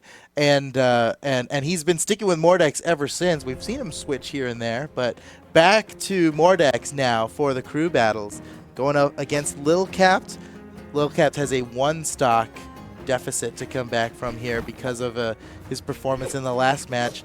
These are the 2 stocks that are carrying over from the previous match. Lil Cap, anything he does to Atrophius right now is huge damage to the blue team. Right. It's like you start off with that extra credit stock almost. Yeah, he's starting off with 2 stocks of extra credit. I mean, that's insane. So Atrophius has this extreme deficit to come back from. What a read. He knew Atrophius was going to try to dodge in there. Hit. Got the neutral sig off, and now he's got Atrophius all the way in orange here. It's going to be up to Atrophius to get some gimps. He has to take stocks earlier than red to make this work. Right. And Shipwreck Falls is the map to do nice. it, especially with the Scythe. Oh, see it. There's a ground pound. Oh, man. He almost got a gimp off of that. Regardless, managed to get a lot of damage and kind of catch up. Still catches him. Little Cap can't get back onto the stage. Finally finds that downlight on the way back onto Shipwreck. Trophy's expecting to pick up a weapon, and Little Cap's just fighting back with fists and feet. Falling Downer's not going to catch him. Stomps there, dodged out of the way, and the clash puts Atrophius into red. No weapon tosses from Little Cap. That one does not connect like it did against Atrophius' teammates. For as tiny as the stomp hitbox is, he lands that so often. Yeah, Little Cap's is just the beast like that. Atrophius without a weapon, deep in the red. There goes the stock, and Little Cap goes even more positive. Yeah, if you didn't know it, right, you'd think that stomp was actually shaking the entire map with how he connects with it sometimes. And that's just how good Little Cap is with the hammer. So Little Cap, not only has he taken out a player on his own, but he's taken out a stock of the next player. That puts him in the positive here. He's +1 now in this crew battle, and that's a great spot to be in. Atrophius looking for the finisher. Lil Cap manages to avoid it and counter. I was expecting another ground pound. Huge damage. That unarmed ground pound, that is the highest damaging move in the unarmed kit. He's just getting rid of the Another one? What? Oh, no. Uh-oh. This is Purple Team. Oh, no. It can't be. It's just their theme. Purple Team can't get another 9 stock. There's no way. I'm ready for the Ethan Masterclass next week. That's what I'm waiting for. It's like, okay, Reg. No way. There's no way that could happen here. Atrophius about to take out Little Cat's second stack here. Not going to let the blue team go down to a single player, just like Purple Team managed to do last week with Wrenched. Sidelight connects. He goes for that down. It's like, dash forward, downlight, not connecting. But Little Cap's finding so many of these little, fade back down airs to read Atrophius going through. It's crazy because the Trophies he was so close to getting a Gimp right in the first like 30 Yeah, seconds. yeah, and now instead of an early stock there, He's almost Lilcap's dead. going. He's like as deep as can be in the red here. He's still hitting and him. he's getting more. Oh, no, Trophies is in red. He goes gonna to the get down three lane. stocks by Lilcap wants Lilcap. it. He wants it He's so like- bad. He's so close Jumping now. He's Sarah, just he one good gets it. stick away. There it Okay. is. All right, a Trophy. That's huge. That's This is huge. enormous. Even if a Trophy loses this stock now, doesn't take out Lilcap, putting Lilcap to 1 stock is so important to preventing that 9 stock that could happen. Close. Okay, Trophius, get him off stage. You got the dodge read. There. Huge recovery. combo from a Trophius. A Trophius That's get what together they've stock? been needing. He can get the Another win. one. He can still make it back. The ground pound just barely dodges out Oh, of he the way. avoids it just in time. If you could take out Lilcap here, it changes so much of this. Oh, you're of the right. team You're dynamic. right. We were looking at this like it could have been a 3 stock a minute ago, but a Trophy is looking like he might just reverse this completely. Oh, the Lil weapon Cap's sauce. just one sider away, Did but they he just doesn't. sink-sided? What? Oh, Okay, he's that damaged. that was so damn. I can't like neutral air. Oh, the no, ground neutral air does not pound? hit that hard. Okay, delay That's it. Sarah. Lilcap keeps the dream alive. Yeah, he's. This is exactly what happened last week. Yep. Wrench. I think Wrench went into the last game with 2 stocks. Okay, so it's a little less. A He's little not- less so now. It's not nearly as impressive, Oh, man. obviously. These replays coming out. Oh my, that was crazy. Atrophius really brought it out in the last stock, right? did. I mean, you know, that's we needed that earlier, right? We did. Yes. Absolutely. Blue team needed that earlier. It got so exciting towards the end, and there was that but moment. luckily he did. He managed to get it. It was looking like Lilcap was going to have 2 stocks at the end of that match. did. But Atrophius clutched it out last minute. Now up to Silly Gobi, the last remaining member of the blue team, to bring it back. He has to take out 1 stock from Lilcap. That's a tall and then another 3 stocks from, another 6 stocks. Yeah, another 6 Lilcap stocks. This is looking. This is looking grim At for this the blue team. at this point, instead of rooting for the upset, I just want to see the purple team sweep. I love you, Silly Gobi, Oh no! I really Say do. it isn't so. but this we're is looking like at Lilcap. Basically, he needs the 3 stock Silly these Gobi stories to write get themselves. the perfect game. Now, at the same time, if you can stop that from happening, right? Purple team's legacy is in the toilet. It's just gone. It doesn't even matter that they win. Does it even matter Yeah. anymore? If they don't get a 3 stock, does it even matter? All right. Well, Silly Gobi with Oh, a strong Silly start. Gobi. He's not letting Lilcap get the perfect game for the purple team. Okay. Oh, down tick hits. But Lilcap has a lot of tools to take stocks early. You see him landing that sword down signature on the corner there. He tries it Yeah. again there because it's got so much gimp potential. Ooh, Wow, Silly what Gobi. a move from Silly Gobi. What? That's unusual, creative, and effective. Nice play by Silly Gobi. I didn't even think He's about got him in red. Silly Gobi's about to bring this back for the blue team. He's gonna take out Lilcap. He's gonna take out whoever purple team sends in next, and then somehow win against that third person. I think it's possible. I think so. Gobi's With got how what it Silly takes. Gobi's playing right now, some of the gravity cancels that he's pulling out of nowhere that's connecting into a follow-up down there, just dodges in place, waiting to see if Lilcap was going to dodge after him. If he gets the stock here, it's absolutely possible. Yeah, well, Lilcap, he's just a couple good hits away from getting You're it. like, No, delayed he the dodged recovery. right before. Nice play by Lilcap. Oh, the weapon toss Uh-oh, forces now the he's got no dodge against. Ground pound Oh, perfectly placed by Lilcap. All right, 2 stocks to go. He forced his dodge with the weapon throw, and then Silly Gobi, he just had nothing left. He had no choice but to get slammed by Lilcap's ground pound there, because a player like Lilcap, he's not going to be misplacing a move like that. Stop, Sarah does it. And if there were JV bonuses, you might as well. If there were, but it's that's almost like a JV is worse in this context, Yes. because that means you were 1 hit away from keeping that entire stock, which is something Silly Gobi absolutely needs. He's still got 6 stocks to take from the purple team. Yeah, Ooh. purple team is killing it. Yeah. So will purple team send out Ethan next, or will they bring out Wrench? I'm thinking they're gonna send out Ethan. Yep, there it is. They're, giving him a shot, right? Yeah, Wrench you does, played enough last week, Wrench. We need to get these Yeah. other boys out here. They're like, if we need that to happen again, that's what they're saying. So right? look It's at like, Ethan's we can have it stats, happen. right? Less than 1 year in official Brawlhalla esports, and he's already made nearly $5,000. 7 top 8s. That's because there were 7 tournaments since he started playing. Yeah. Right? He's He's got top that- 8'd just about everything he's been in. There's just not enough. for that 1 year. It's huge for the but that's purple team. showing why he was awarded, right, Rookie of the Year. Most improved player, yeah. And is now going to graduate from most improved player to just strong, top player, right? And and not just top player, but the upper echelon of top player. now on the flip side, right, we're kind of counting blue team out, and there's good evidence to do so, but Silly Gobi 6 played stocks to 2 right really, now. really well on Twilight Grove there. And like we said, the JV happened. It was unfortunate JV, especially in crew battles. He was just one good hit away But like from he just has having to all 3 of his stock. He almost got a 3 stock. He just needs to not. He only lose up to 1 stock this game. Obviously, he loses 2, he's out. But then take out 3 of Ethan. Yeah, and he has then 2 just stocks. destroy Wrenched. He has 2 stocks to take 6 stocks. Can Silly Gobi do it against Ethan and then Wrenched? That's a tall order, but I believe he's got what it takes. Ethan's starting off strong, though. Oh, the ground no. pound. Every hit is, like, detrimental to blue team right now. It's not just about stocks. You can't even view it as trading. Of course, if a trade happens, wow. it still wouldn't be trading. Ethan hasn't been hit yet. He's so far a perfect game. Oh, he dodged with the gravity cancel. My goodness. Oh, Ethan, oh no. A perfect stock for Ethan? Yes, he's done it. Strong showing from the purple team here. Looking like they're going to take this He's probably furious because he was like, I wasn't supposed to play until week 3. You know, like he's just like, I got to get over this really quickly. Ruined our streak. Silly Gobi yet to find damage. Ethan doing incredibly well here on the side. Kicks him. Gets on the board. And then Ethan starts off with his own little strong string. There's a hammer that he did so well with against the Little Cap at the beginning on Twilight Grove. Oh, he's broken the seal now. Silly Gobi's starting to deal some damage there. Good nair. Falling weapon toss. Gets stopped by the Mammoth Fortress platform. And Ethan trying to get that finish so fast. Neutral light on the landing was spaced a little bit improperly as Silly Gobi was able to get on top. Ethan's Mordex is looking really good. A Mordex to rival Sandstorms.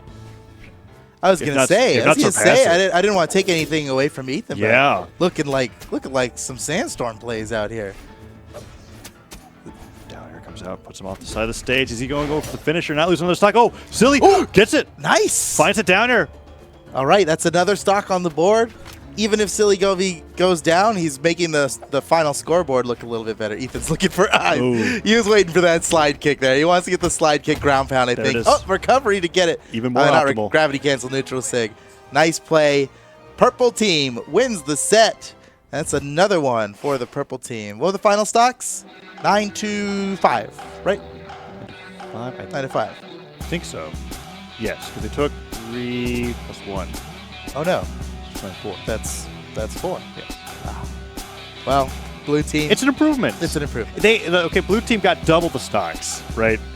of the previous team that fought against purple team. Purple team is looking. Yeah, they did way better than red team. They're looking crazy. And that's so neat. Ethan really played well out there. We only got a little taste of the Ethan gameplay coming out on this side. We didn't see any last Tuesday, but now we got to see a little bit from Ethan. I'm guessing that they're going to send out Ethan first in week 3. But, oh, my goodness. Ethan's very strong player. What blew me away was how strong Little Cap was. Almost achieving the same feat that nearly got it, yeah. And I was thinking this was the one player that they didn't want to send out first because you would not expect Little Cap to be this kind of player.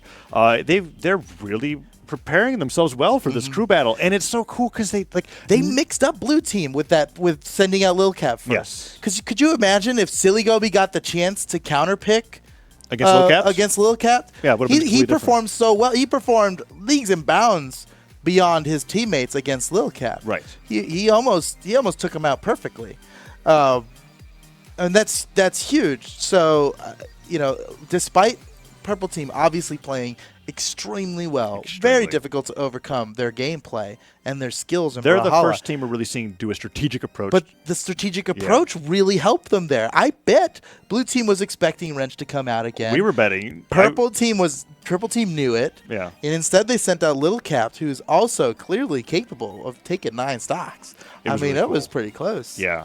So and then smart plays by the purple team to achieve victory there. And that means that we can't really. I guess we'll just have to think really hard about the next time the purple team has a matchup because now we can because we can't just be like they're just going to do the same thing that works every time. No, they've got an idea and it's working. Excellent showing. 9-4 was the final result there. Blue team ends up losing against the purple team. Well, congratulations, purple team. They're now up 3-0 in the series. Yes. So solid performance by them. Well, our next match is coming up. Let's talk about this one. Yes. I'm pretty excited about this one. We got the black team coming out next to play against the pink team. Black team, of course. Sandstorm, Boomy, and Remy.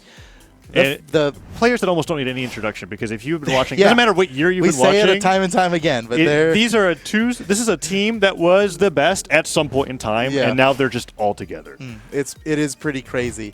And Tiffany Koslix, and Simba. If that was the team, I mean, they have team together. They got before. a mountain to climb, but like we were saying, if it works out for them in the context of the format. If they get the right counter picks player-wise here, I think they stand a good chance of winning. So what do you think the right counter pick is on the blind? Honestly, I just don't know. It's hard. I want to say send Simba out first. He seems to be the most well-rounded. Right. While Koslix and Tiffany have a lot of counter pick potential. So I'm thinking send out Simba first. But surely they've got their own plan that we can't even fathom. Well, then there's also the, like, what do you see? Like the counter argument, which is that, it makes so much sense to send Simba out first. Right. We're not going to do it. and then something changes. But I think that it would be pretty brilliant. We see a little bit of a graphic here for Simba right now, right? And it's showing his rank. Yeah. He hasn't really been in Brawlhalla Esports that long. He's very similar to Santi. Pretty recent results for him. He's new, just like Santi is, in the sense that like he hasn't really taken anything. But as we see, never mind, silver medals, right, and bronze medals, like getting second place with how much experience he has, is only being in 5 top 8s. The place in the top 3 of those 5, or 3 times in those 5, is incredible. Koslix and Tiffany. Koslix, obviously very known for Lance play, started off the team last time in the crew battles, and then Tiffany just doing so well with so many different legend picks. But I think we've got... Speaking of the pink team, talk about the pink team here. We've got some analysis on the pink team. Let's take a look at that.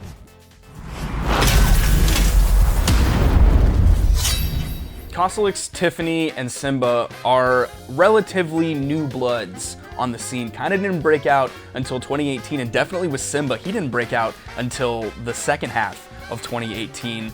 They're going up against some serious powerhouses here in the Brawlhalla sphere. People like that are household names in the Brawlhalla community. People that everybody know. People that have won tens of thousands of dollars because they've been playing this game for so long and at such a high level at this point. Koslix, Tiffany, and Simba have a run for their money, but I think they can absolutely achieve it.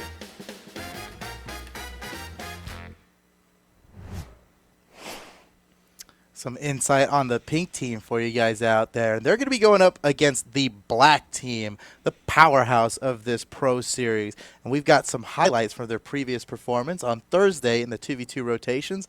Let's take a look at that highlight reel.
Wow, those were some sick highlights. So yes. we were looking at that like, because the black team is a powerful team to compete against, and they work really well with each other. Right, with the exception of like the inexperience of Remy teaming with Sandstorm, right? Booming with either of these players just means that something horrible is going to happen to your teammate if they're ever alone. Yeah. And it could be the first time they've done that thing, and it'll be super cool, right? Yes, absolutely. And it usually looks like it's the first time, because it's not like it's the same team combo every time. They like to mix it. It almost feels like it's part of their DNA to have to do a different thing. Yeah, they kind of just let it flow. Yeah. But it's 1v1 matches here today, That is true. We're going to see here who each team is going to send out first. Let's take a look at the lobby. See what these players have decided. Remember, this is a blind pick. Neither team knows who's going to be coming out first. Black team could go for the all-kill with Sandstorm. They could go for the strong pick with Boomy. They could just put Remy in first because that's what they did last Black time. team's going to go with Boomy. Oh, and is there going to be the starting Simba out pick? strong? I think Boomy was unhappy about not playing last week because Remy and Sandstorm took everybody out. So Boomy's going to be coming up first here. And Look I'm at the number guessing of top 8s. it's ridiculous. Look at the number of rank. Yeah. Hold on. The number one overall player in Brawlhalla. Gold medals. He's coming out here first. 17 gold medals, and that's not even counting the what was it? The Brawl League Masters, right? Because that Brawl League Masters actually didn't count for PAL rankings. Because it was an invitational event. We didn't want to stack the event. But he did. That's another gold medal that we're not even seeing there. So really 18 victories in official Brawlhalla esports. Big victories. You saw his earnings there. Nearly $60,000 earned by Boomy. He is the highest earning player in Brawlhalla. He could enter the six-figure range this year, theoretically. I think he will, actually. Yeah, it seems really likely that he will, to be honest. That would be crazy.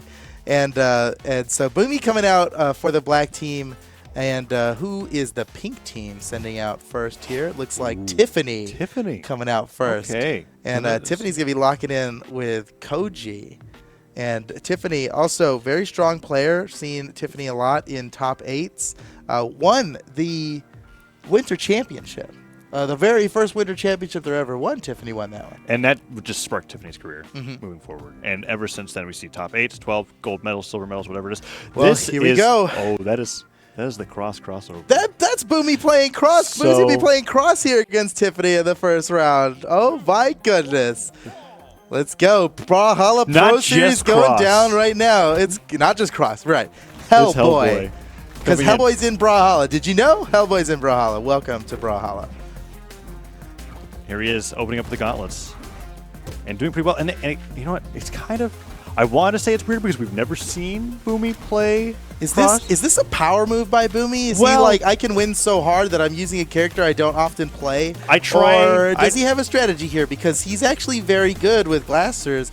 And gauntlets are like the flavor of the season. Yeah, arguably the best blasters player in the world. And gauntlets, he's no chump with gauntlets either. Look at these nice plays here. Gravity cancel downlight into a chase dodge nair. It's to throw him off the stage. That's just good play. Tiffany not doing bad though. Right. It's not super explosive. Oh, catches him out of that neutral sig.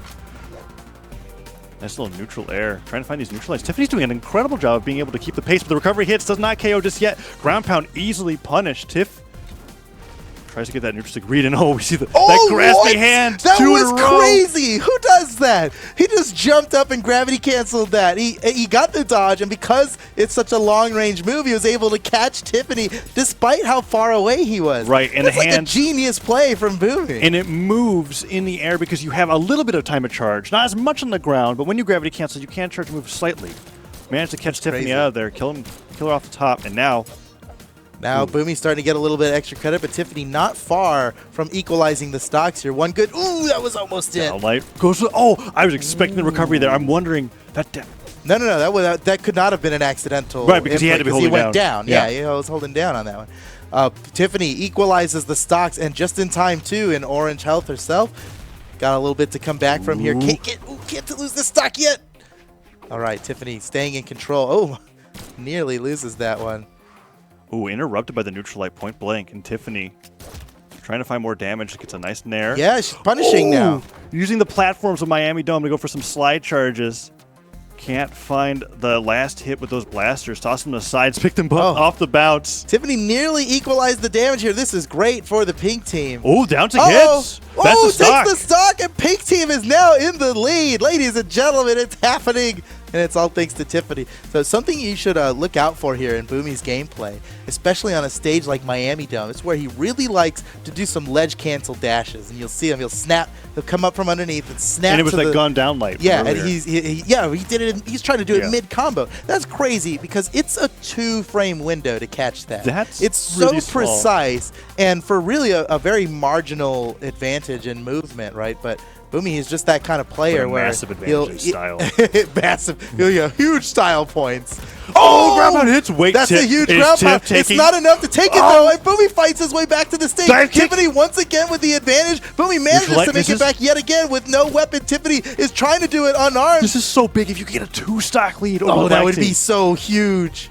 Tiff goes. What a gravity cancel with a pivot as well. Tiffany is on fire. This could be it. The punish. Another one. Tiffany's just one good hit away. Boomy throws the blasters. Tiffany is unfazed. And a nice stock by Boomy with the side air. Damaged here. Pink team could take the lead over black team, which by all means is already an upset at the start of this crew battle. Yeah. Tiff doing so great. Gravity cancel. What? The Nair did it? I didn't expect that to KO. It's pretty low ceiling on Miami Jump. And pink team takes the lead. 1 stock ahead right now on the black team. Did you ever imagine this could happen? No, I did not. But it makes sense considering that we were both kind of like, the cross pick's a little out of left field. Right, and it makes sense because Boomy likes to play with guns, and gauntlets are very popular right now. But we saw so much signature reliance on Boomy, and then after the first stock, Tiff just stopped getting hit by signatures. Tiff in general. started punishing those signatures. Boomy, and then he's really trying to make something happen. And we're gonna see the brilliant move at the end here, right? The gravity cancel down stick as a bait. That was a bait, so that Boomy would fall in and get hit by the neutral eight on the way down. And he didn't even jump that Nair, right? It was a falling Nair. It was as fast. Just as fast as the input can come out. Yeah. Wow. And, looks like black team's going to be sending out Remy. So they're saving Sandstorm for the final hurrah if need be. Remy could tie this up pretty quickly here. We see a little bit of statistics. Top 8s, 28. And that's a lot of that was just Remy's dominance was at the same time as Boomy's. In ones and they're in twos. 2v2 world champions. Even after being world champions, they went on to dominate many games as a team. And Remy, my goodness, this is going to be interesting. Remy he's got to clean up Tiffany. Should be able to do that. He went positive last crew battle. Took 1 more stock than a full player, and Tiffany, and also, you know what? Worth mentioning, Remy is counterpicking is mirroring Tiffany. Remy is mirroring Tiffany's legend choice, picking a Koji, and that's something that we see Remy do a lot. Now, in this case, I think Remy would have picked Koji no matter what. It's a legend that he. But Remy he's really, really well known for just picking someone else's legend. And he'll even pick the skin that they like to use. Like, it's something he does to throw people off. In this case, I get the feeling that he just wanted to play Koji because he's really been playing Koji a lot in tournaments. Koji or Hattori, one of those interesting, one way or another. Very interesting to see Remy deciding to go with Koji here despite Tiffany choosing the same legend. But the next battle is underway. Tiff only on 1 stock against Remy's 3. If Remy can take it out very quickly, it's as if the advantage never happened. That's a good point. Yeah, it was a really huge lead for them, but Tiffany has to take out a stock from Remy for the lead to be worthwhile. And already looking good for the black team as Remy's able to find a little bit of damage. Recovery does not catch, but Tiff with the mind game is doing a really good job of putting out moves that are fast enough but look like they're laggy enough, right? To go in for a punish, and then it's like, oh no. Yeah, it's like that gravity cancel down sig to bait Boomy into the Nair. You could see something like that with Remy. Ooh. Really building up the damage. Now it takes a little bit of a lead. Tiffany's staying completely grounded. Remy finally takes control over the bottom of Twilight Grove. It's a little scary landing against Bo. And both of these guys are especially Koji Bo with the down sig. Right. Nice! Against the wall? That was so smart, the weapon throw! But Remy gets to the wall and resets his jumps and is just make it back to the stage right now. Nice play. Nice play by Remy recovering the dodge. from that. Both players just barely dodging out of the way of moves that they're meaning to KO, but the down stick. Try to go for the same read again. Doesn't work, and Remy gets Remy's done it. Equalized the stocks for the black team just when you thought pink team might be able to bring this in. We were just calling about how Tiffany, she did such a great job with the down stick on the edge, and that ping, or that pinball effect, right, coming out from the Twilight Grove Island into the main stage. Yeah, it was, and that was a pivot. Like the gravity cancel was a pivot to get it there. Right. And that's because she knew that it'd be a lot better off hitting him in that direction than the other direction, right? Bounce him off the wall. That'll send him straight down. Nearly got the gimp off of that, and that would have been the play. But this is the dreaded... But Remy made it back. I mean, really good recovery from a player like Remy. Obviously, you could expect something like that from him. This is the dreaded moment that we were talking about, though, right? It's like pink team worked for that lead. Now it's even. However, they do have counter pick advantage. Right, and they're using Kosliks for the counter pick now. And this was a smart play, I think, by the pink team. They must believe that Kosliks has the best potential against Remy. And if Kosliks does manage to take the game, if not even two-stock Remy, right? All he really needs to do is take one off of Sandstorm for Simba with his growing potential to potentially just take the game, right? Simba's definitely capable of doing that. We're getting right into it here. It's probably it's looking. I think we're gonna reset. We're gonna reset this match here. Yeah, Kosliks just resetting the match real quick. Because I was about to say, if it was Shipwreck, that would be interesting. Because we were talking about how explosive Kosliks' offstage lance strings are, and I was like, that's an interesting map to go to. Maybe that wasn't the one they meant to pick, but I think they just got a little bit of a false start, thinking that they're used to losing the stocks between matches, and this is one of the it's a rare occasion where the second match is actually just starts off right from the beginning. It's been a while since that's happened. Yeah, so they are just used to one thing and another thing happened. But here we go, Remy versus Kosliks. This is the second player in each team, but the stocks are evened up. And okay, I guess they're not starting. They're still going to start. The rule is start at 740 in the crew battles. Not necessary in this case, but we're going to do it anyway. 3, 2, 1, go.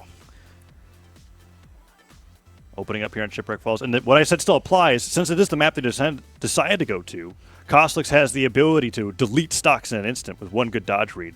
Remy, however, being able to do the same with a good bow ground pound, opening up a little bit of Remy in Remy's favor.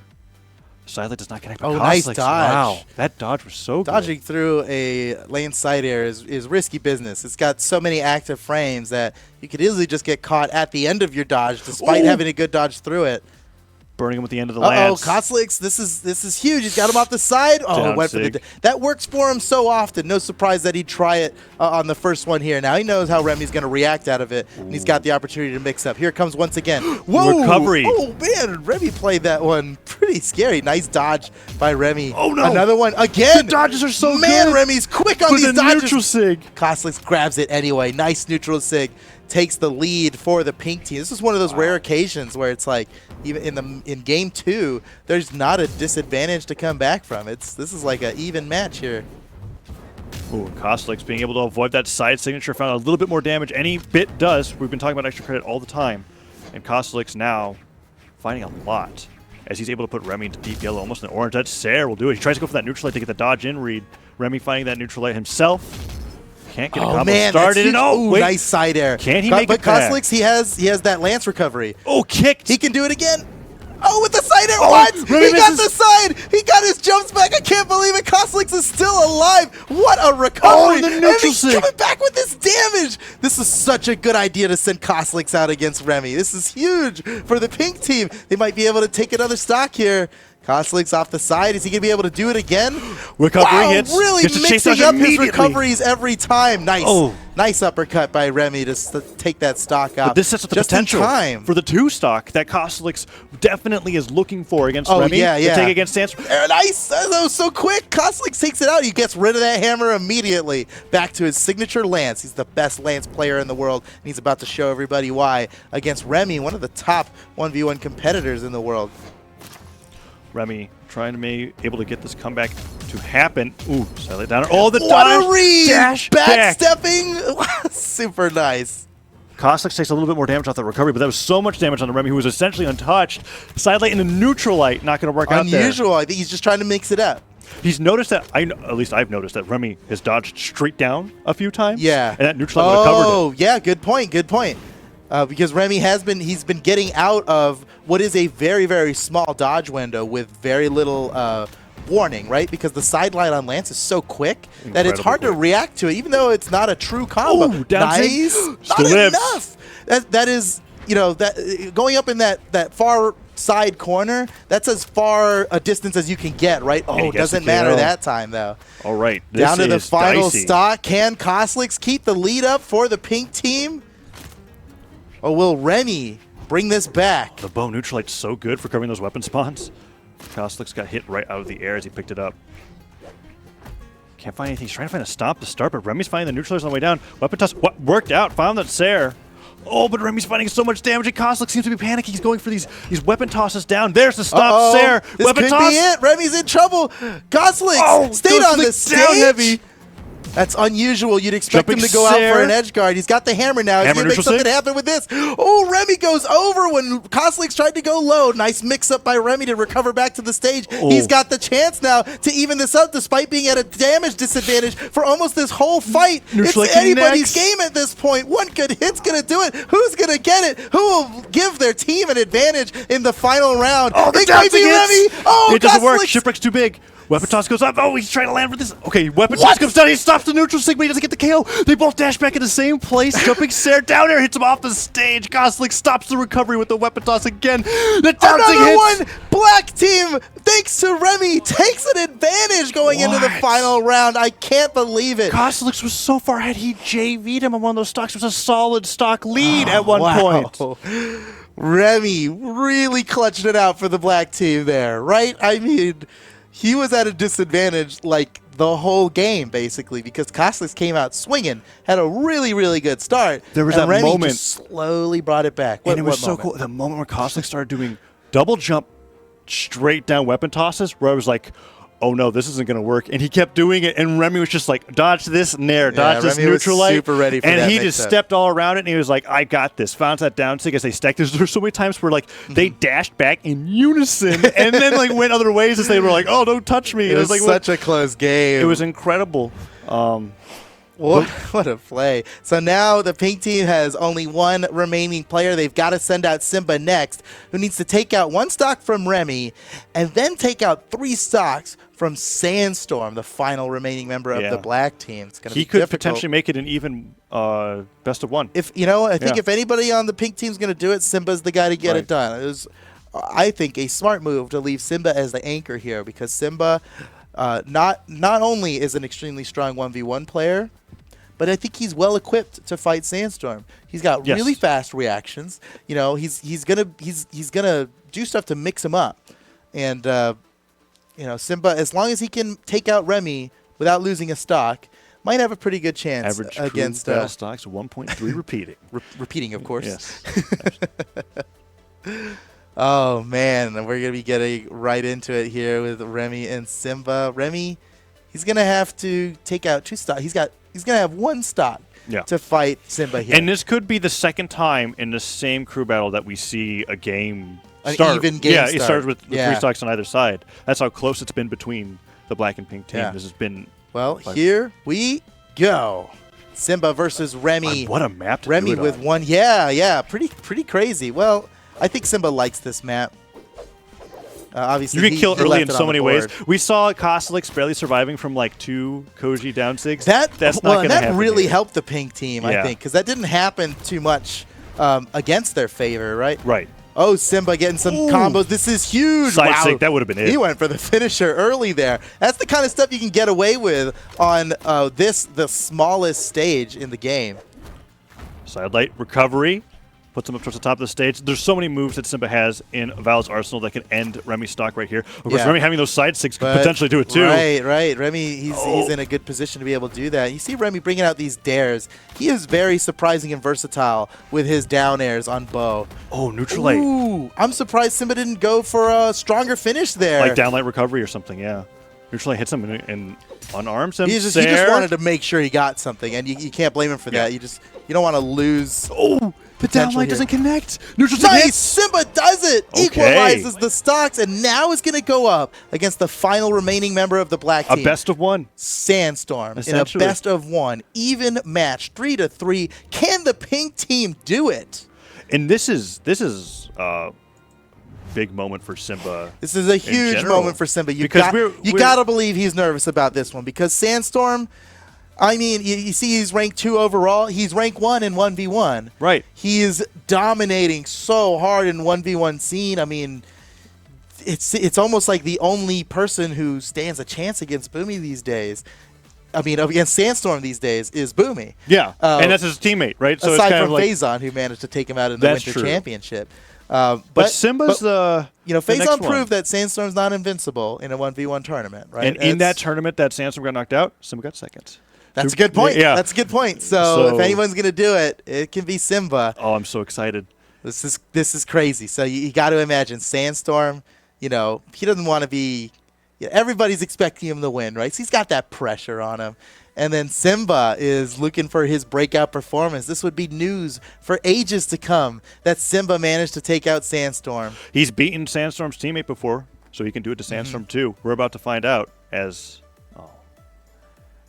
We can't see it. We're going into the match. All right, here we go. Ooh, you see Remy versus Simba. That's not it. It's Sandstorm versus Simba. You guys know. Here we go, ladies and gentlemen. The final game in this match. Simba versus Sandstorm, pink team versus black team. It all comes down to this. Ooh, and opening up with the Gauntlet Ditto. Sandstorm trying to find those neutral airs, and Simba was looking for the side lights. Sandstorm winning it out. Oh, the recovery to the air. Man. Sandstorm runs away with a lead really fast. Recovery connects. Ooh, dodges back, but Simba now returning with own string. Weapon toss goes down to cover Sandstorm, potentially switching over to the Scythe. Lots of down six being thrown. Oh, 3 in a row. It's one of those moves where it's just Sandstorm's so good with the move. What the read! We've seen him do that time and time again. But and what an early stock for Sandstorm. It never gets old because he's spot dodging, expecting something to happen. Sandstorm, depending on how you're watching it, looks like just lands peacefully, walks to the other side, turns around, hits him with the neutral sig. Says, it's like he knew what Simba was going to do. Simba had a lot of different options out of that hit, out of the side light, right? The setup that Sandstorm's put out, and Sandstorm just seems to choose right more often than anybody else in Brawlhalla. Ooh, Simba trying to go for that flashy side-stick finisher, doesn't quite get the right amount of knockback off the down air. Sandstorm finding even more damage, but the side light interrupts him out of the weapon toss. Goes for the dive kick. Really good idea. Oh, Gravity gets down into ground pound. Sandstorm finding so much damage on arms, still hitting with the recovery. You see that's Simba trying to choose right like Sandstorm was doing. With the double side light there. Didn't work out for him that time. Sandstorm. Ooh, Sandstorm's playing for the highlight reel right now. That was a good one. Oh, on the gravity Simba cancel, finishes it up. Neutral sig, expending the dodge, showing to Simba that you have no way of avoiding this ground pound besides fading away, and gets the KO. Sandstorm definitely won that one. Yeah, he's dancing around that weapon. It's a pretty smart play by him. Oh, but Simba's actually punishing him so hard for this play. So much off of this while he's unarmed, but Sandstorm with the uppercut. Simba now on his final stock of the match. He's at a disadvantage here, but he just might be able to do it. So far, so good. Recovery comes out, and Sandstorm now with the Scythe looking for these recoveries himself. Down air connects, but Simba with the right mix-ups gets the silent in this air, puts him off stage, goes to the side stick. Sandstorm recovers high. Trying to find downlights to be able to catch Simba going for the ledge. But Simba won't let him have it. Finds that Sarah. Oh, Sandstorm waiting for the neutral light, but still Simba.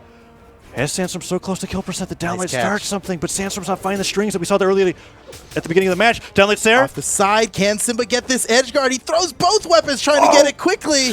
Recovery, picks up the sword. Side lights are catching him so much. Riding with them down. Oh my, Sandstorm is running for his life. Oh my God, this is crazy. Simba. But he's still living. Sandstorm is still alive, and it's got to be just killing Simba that he hasn't gotten the killing blow on Sandstorm yet. He's just not available to be hit. Okay, recovery could do it. Oh, he catches him out of his jump. He has to recover high. This is where Sandstorm performs best. So he's got somebody off stage. Oh, that down sig doesn't quite hit, but that would have been the end of the game. Tosses the weapon up, trying to get that read. Dash jump came out from Sandstorm. Maybe trying to go for that dash jump pivot ground pound on Gauntlets. Oh, on the recovery, gets the KO. Simba. Okay. Ooh, Simba. They're both on their final stock right now. Someone's going to win this 8-9. It's going to be closest crew battle we've ever had. Pink team versus black team. But Simba's got so much damage to come back from. It's going to take so much to do it. And Sandstorm nearly gets it, but it's not enough. Simba's still alive. Can't live through just even one more of those. That's going to do it. Sandstorm finishes it up for the black team. Takes the match 9-8. Wow, what a close crew battle. Holy cow. I know we said that these crew battles were going to be much closer than last week's, but gosh, that's as close. That's as close as it's ever been. And that was the match where everybody, at least you and I, looking at it, were going like, okay, pink team, black team, we don't know who wins here. Yeah, right. Yeah, that's how evenly matched up it was. We're seeing Simba. What a game, man! What a show! These guys really putting it on here for the stream. The difference was just that Simba it was like almost like 3 dodge reads of a difference that caused the outcome of that match, right? It was like Simba was so close, he found a nair, just didn't wait long enough, and Sandstorm was able to find those 2 neutral sigs on landings. But other than that, Sandstorm was like in signature mode to KO. An incredible crew battle. Black team takes it. Congratulations to the black team, putting them 3-0 in the series. They really had to fight for that one, though. Wow. Pink team gave them a run for their money, man. Wow.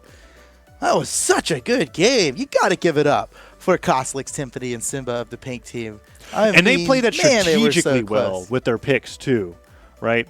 Because we were talking a lot about how we really liked what purple team did with their picks. And same thing with the pink team. We were thinking maybe it's Koslix again, maybe it's Simba. But they put out Tiffany considering who black team was going to put out earliest. And it resulted in a really close match all the way to the wire. Best of 1 at the very end. 3 stocks each side. It was so cool. That was so cool. Well, our next match coming up is going to be the green team versus the red team. That's Noel, SCTP Wilson, and iThrow of the green team going up against LDZ, the 2-time world champ, Pugsy and Eggsu. Check out these player intros. Man, I love these graphics. They're amazing, the red team. These guys. Now red team, they're team best friends, right? We talk about them really often. Yes. LEZ, of course, he's the 2-time world champ, right? But that's been a while ago, right? That was 2016 and 2017. 2018 was won by Sandstorm, where LDZ still competed super well, despite not playing very much throughout the season. Still Came to made the World top 8. Championship, got 4th place, I want to say, Yeah. in the World Championship. That's crazy. That's crazy for LDZ. We've got another analysis video here for the red team. Let's take a look what these guys got coming.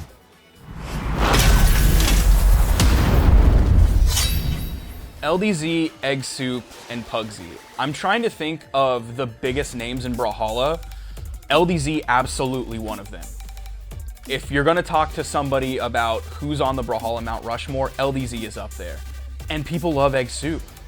Like, he's still a fan favorite. He's a good player, but he is still a fan favorite. He still somehow reaches out to everybody out there, and they still ask during EU tournaments, when is Egg Soup playing? During North American tournaments where he's not playing, when is Egg Soup playing?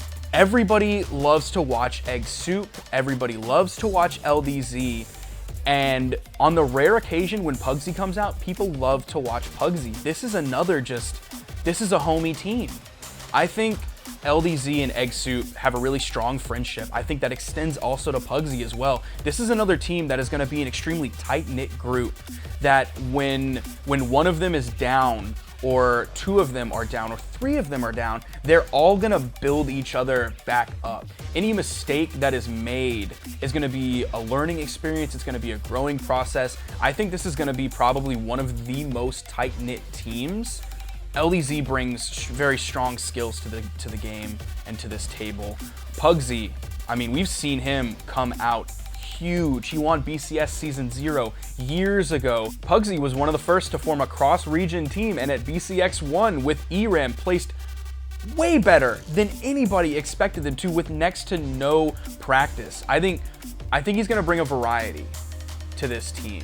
Something that you can't always plan for. Something that there isn't a lot of footage out there on how to play against him.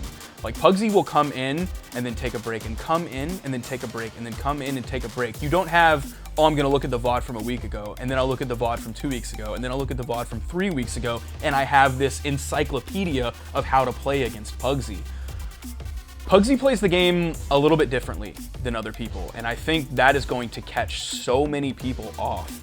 Couple that with the crazy improvisational nature that Egg Soup has, not only in his personality, but that carries over into his play style, compared with the raw skill, talent, and cool, calm, and collectedness that LDZ has.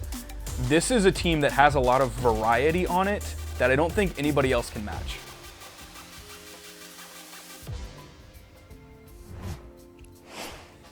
Welcome back. That's the red team. Some wonderful insight on the red team. Team best friends, we call them, because, well, they're best friends. It makes sense, right? Yes, it does. There's nothing else that we could call them. Oh, well, that was great. We've got some highlights from the green team. Yes. From the previous, the 2v2 rotations we just had last Thursday. Let's take a look at some of that and what the green team's going to be pulling out here.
All right, that's the green team. My goodness, some plays from there. You see that combo from Noel and Ithro? That's absolutely that's incredible. legendary, man. That is so Noel and Ithro. But it's 1v1s here, and despite their prowess in 2v2, I'd say green team is an even stronger singles team than they are doubles We talked team. about it earlier on in the day, and we'll recap on it. And that is Wilson was previously really only dominant in ones online, now just dominant in ones everywhere. What with the final round performance that came earlier this year, and then Noel just being a champion in ones all the time as it is. They're very very scary as a team in general.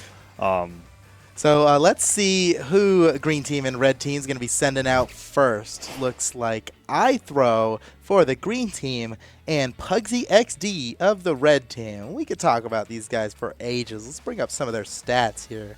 Ithro and Pugsy XD, they got a lot going on here. Ithro, he's been in the game for quite a bit, over $5,000 in earnings, 25 overall, and he has been in some top 8s, man. I mean, he's up there just constantly. Pugsy XD, he, not as much results. He's been in and out of the Brawlhalla scene, but still impressive nonetheless. So here we go, Pugsy versus Ithro. That's our final match of the evening here in the Brawlhalla Pro Series, and it's gonna be a really good one. Yeah, Pugsy opening it up here with the Hattori against Ithro's Bodvar, using the skin that Little Cap likes to use, although not the same color. Not the same color. It's totally different.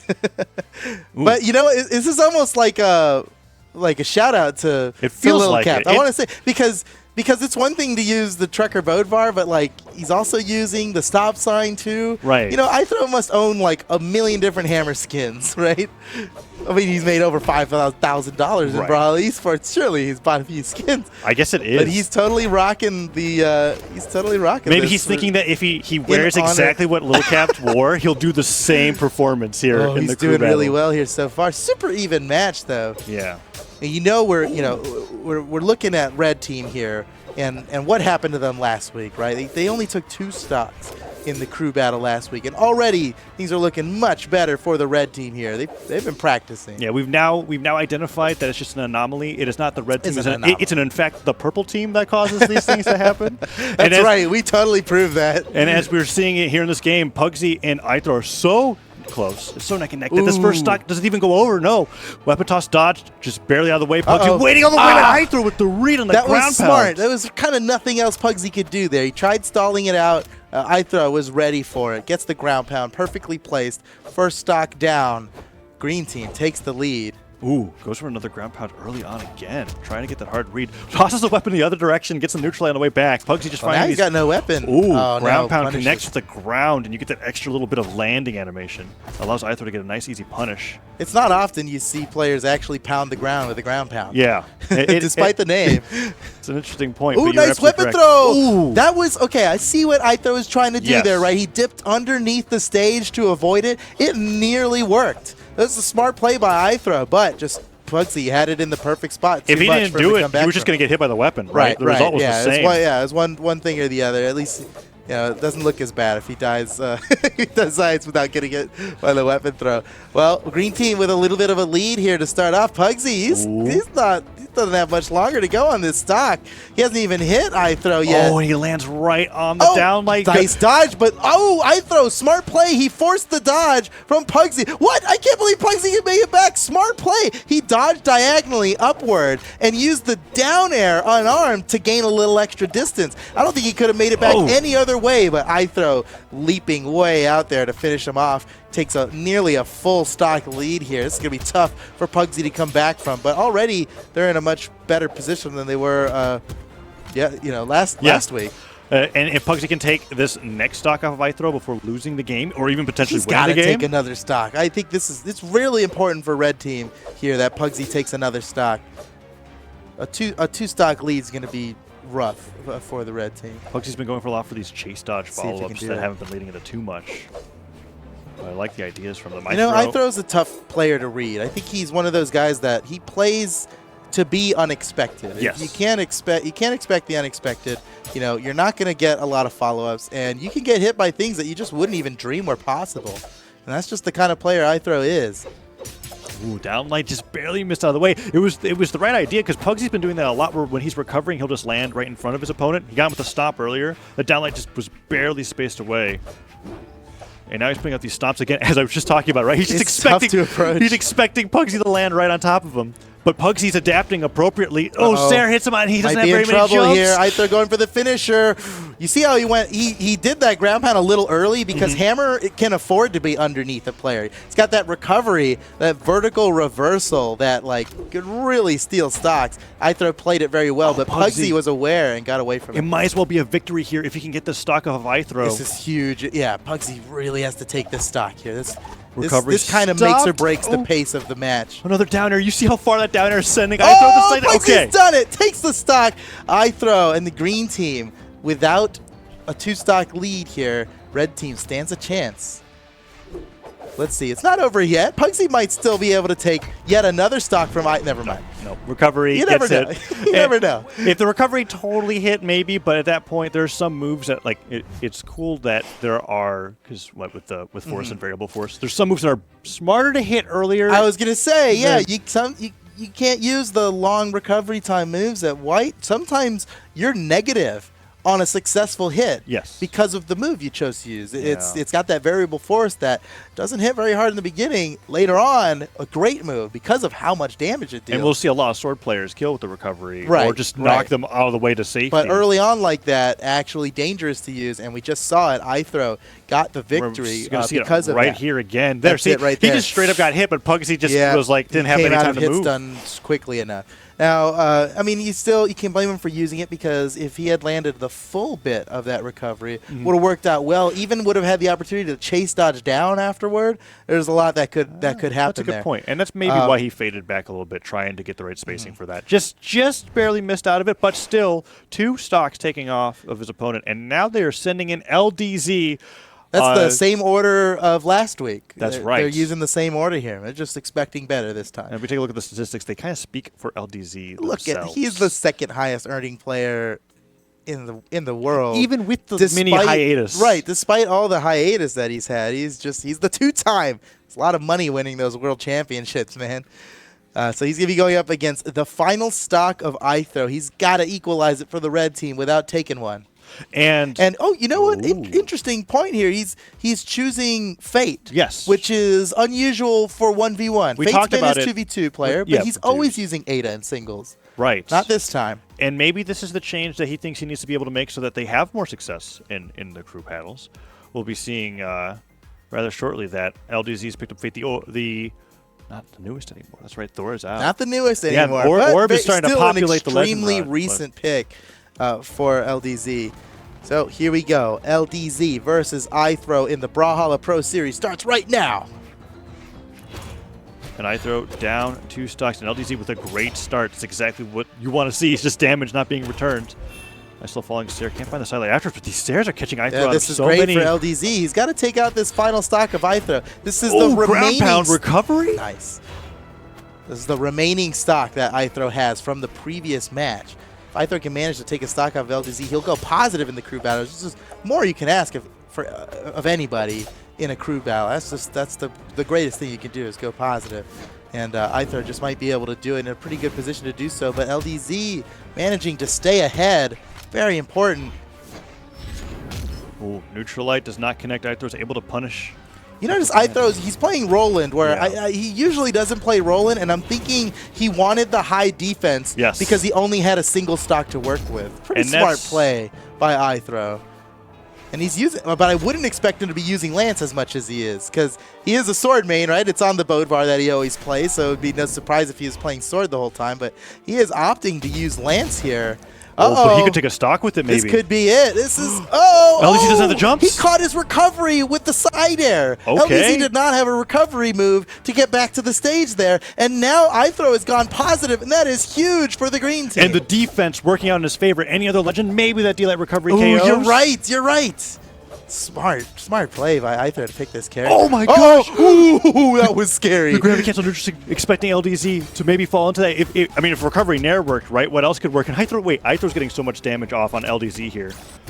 Oh, the dodge read! What a read! He charged it, knowing that he would spot dodge. What a play! LDZ taking that stock. Now, red team only down by 1 stock. It's a pretty good chance of bringing things back here. I want to see the replay of that neutral sig KO at the end, because I'm wondering if it's charged long enough, maybe it catches some direct. I think he would have caught it anyway, but what the charge did was space out the timing. To make it work. There it is, right there. Wow. I mean, that's a good play. I was wondering if he got the star burst thing at the end. Oh, no. He actually was in perfect position to catch him right at the start. Yeah, right. It was a good move.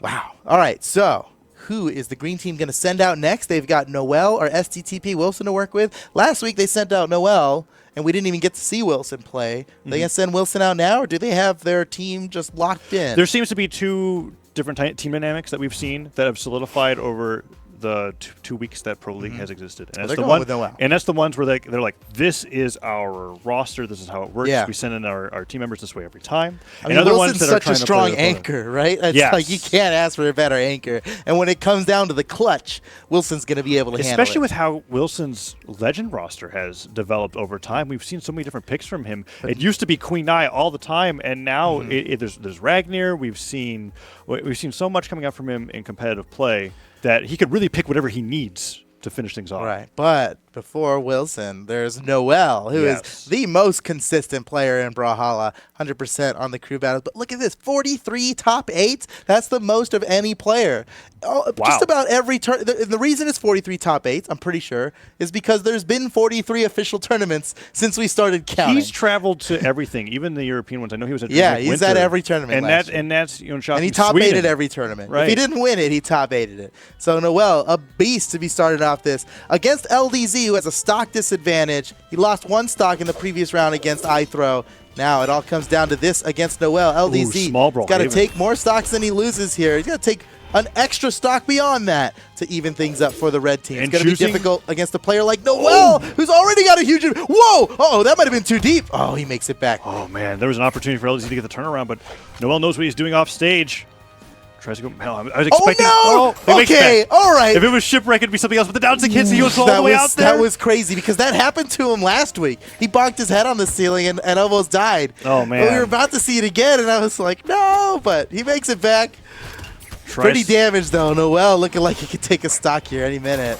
And there it is.